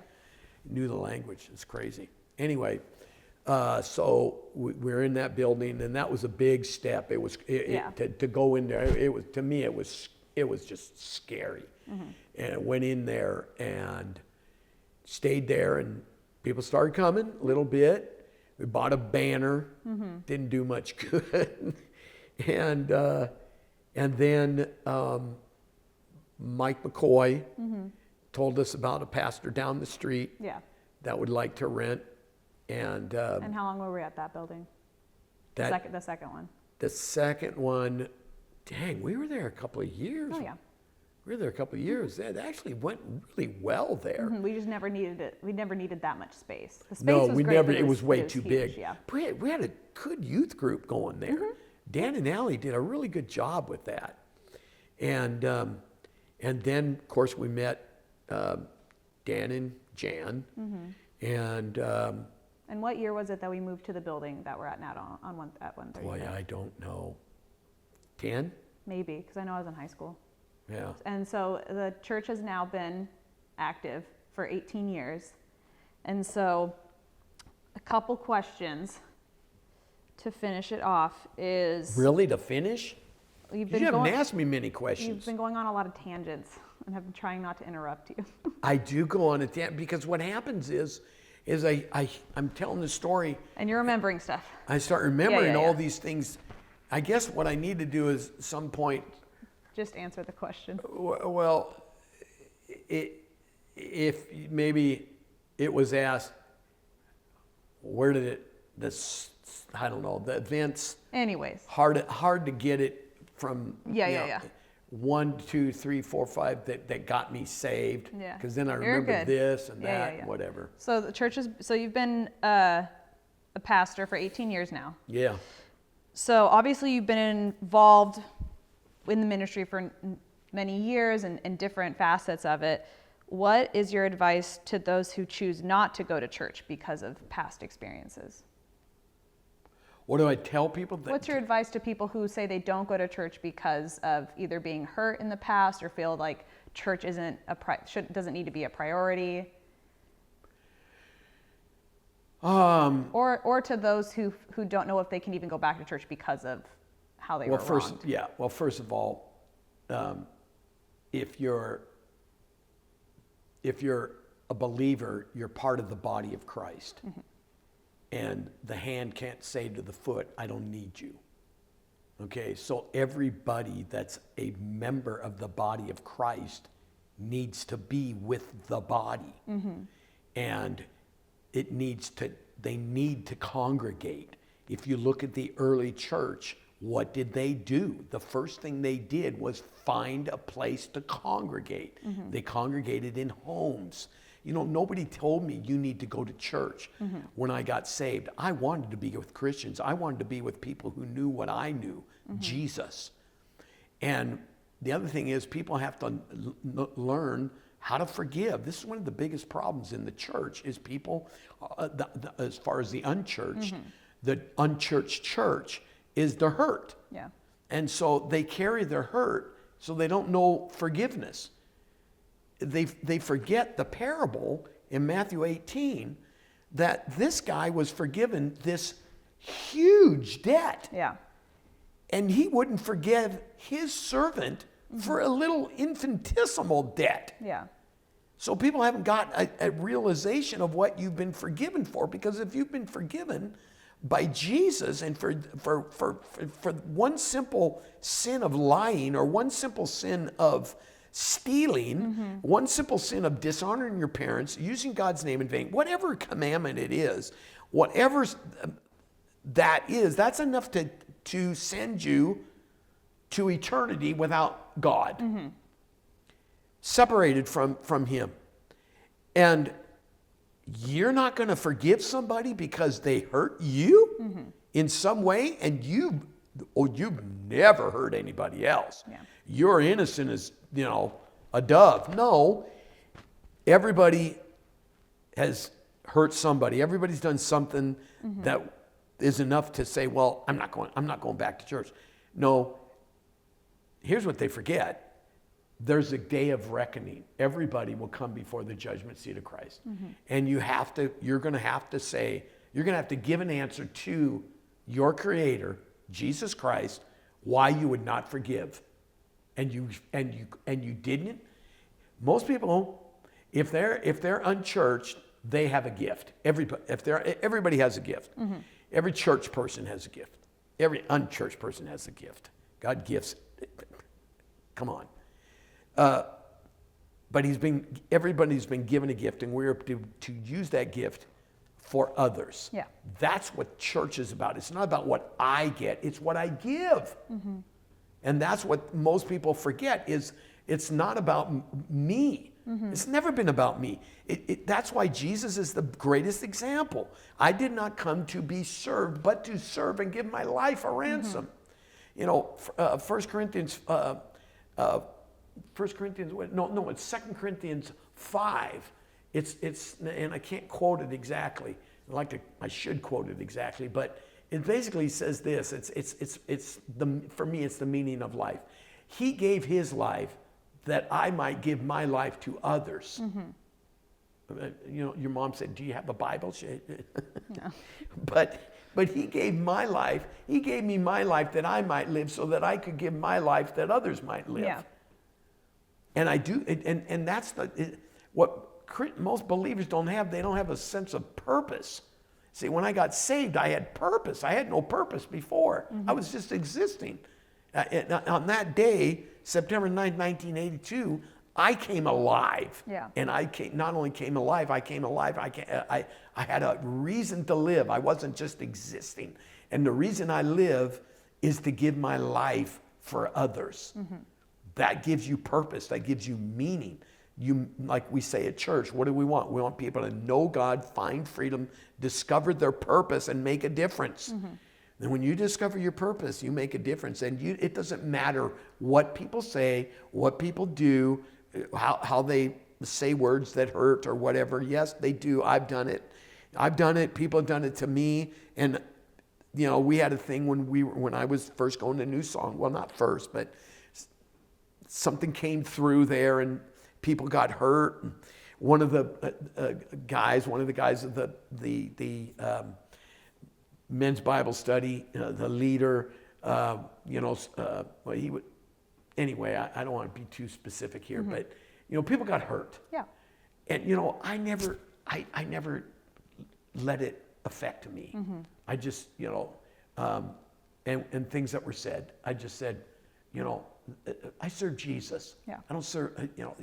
I serve Him first, and if He forgave me for all that I did, just one thing that I did, the first time I lied to my mom, the first time I stole anything, that was enough to send me to eternity without Him. So people have to realize that they have to know forgiveness. That's first and foremost, and they have to realize that you are a part of the body. You can't cut this. When I was a kid growing up, with this Marty, I mentioned Marty because he was a huge part of my growing up because we were neighbors, and same grade school. Well, anyway, his grandparents owned a farm down in Monmouth. Is that? It doesn't matter.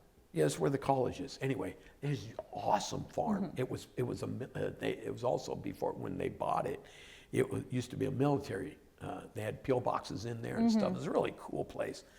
And his aunt and uncle, they would chop chickens, heads off and stuff, and they would shear the horns off the cows and stuff. And so we'd see all this stuff we'd never see in the city, right? Or you chop a chicken's head off, and it'll run around without just running around, and then all of a sudden it's dead. Yeah. Well, you can cut, a part of the body off. Well, eventually it's going to die. Yeah. You could cut.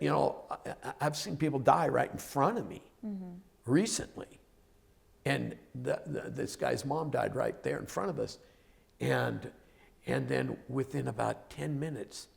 She was just like that, just as flesh as you can see. And about 10 minutes later, you saw the color just leave. And it's the same thing in the body of Christ. You cannot separate yourself and not die to some degree. Anybody I know that's separated themselves from the body, they're hurting in some way. They may not show it, but they are not healthy. It is not healthy to be separated from the body of Christ. Okay, last question is, what is your advice to those who feel like they are too far gone to go to church or for God to welcome them back to his kingdom? Well, it's just a lie. That's just a lie. You know, I'm trying to remember, I wish I could remember the exact quote by Corrie ten Boom, but it's something to the point that, you know, there's no place so deep that the love of Christ can't reach it. Mm-hmm. You're never at a place, you've never done something that's so bad that the love of Jesus can't reach it, that the blood of Jesus can't forgive it. Mm-hmm. There's no place like that. It doesn't exist, because that's how great his grace is. That's how great his love is. That's why the Bible says, like I said, I mentioned this on Sunday, the unfathomable riches of Jesus. Mm-hmm. And the greatest wealth that he has is his love and his forgiveness. Mm-hmm. And so it's usually, you know, one thing that kept me away from the Lord for a really, really long time was that very thing. Yeah. I've done too bad. I know you're calling me, but man, I'm sorry. I'm the worst of the worst. Yeah. When in fact, I knew I wasn't, but I was kind of using an excuse to keep going the way I'm going. Yeah. And then the enemy, when I start getting closer to making a decision, it's like the hounds of hell are coming after me saying, no, you can't get saved. You're horrible. Mm-hmm. You're horrible. And then there's the other side of me going, the Holy Spirit drawing me, you know what? Come as you are. Yeah. I'll take you just as you are. Mm-hmm. Really? Yeah, I'll take you just as you are. Wow. With all of this baggage? Sure. And then the enemy, oh, there's too much baggage. Nobody's got that much baggage. You're the worst. Yeah. So that's where that is just, that statement there is just a lie of the devil. I mean, that's all it is. And people just have to realize that. Mm-hmm. Yeah.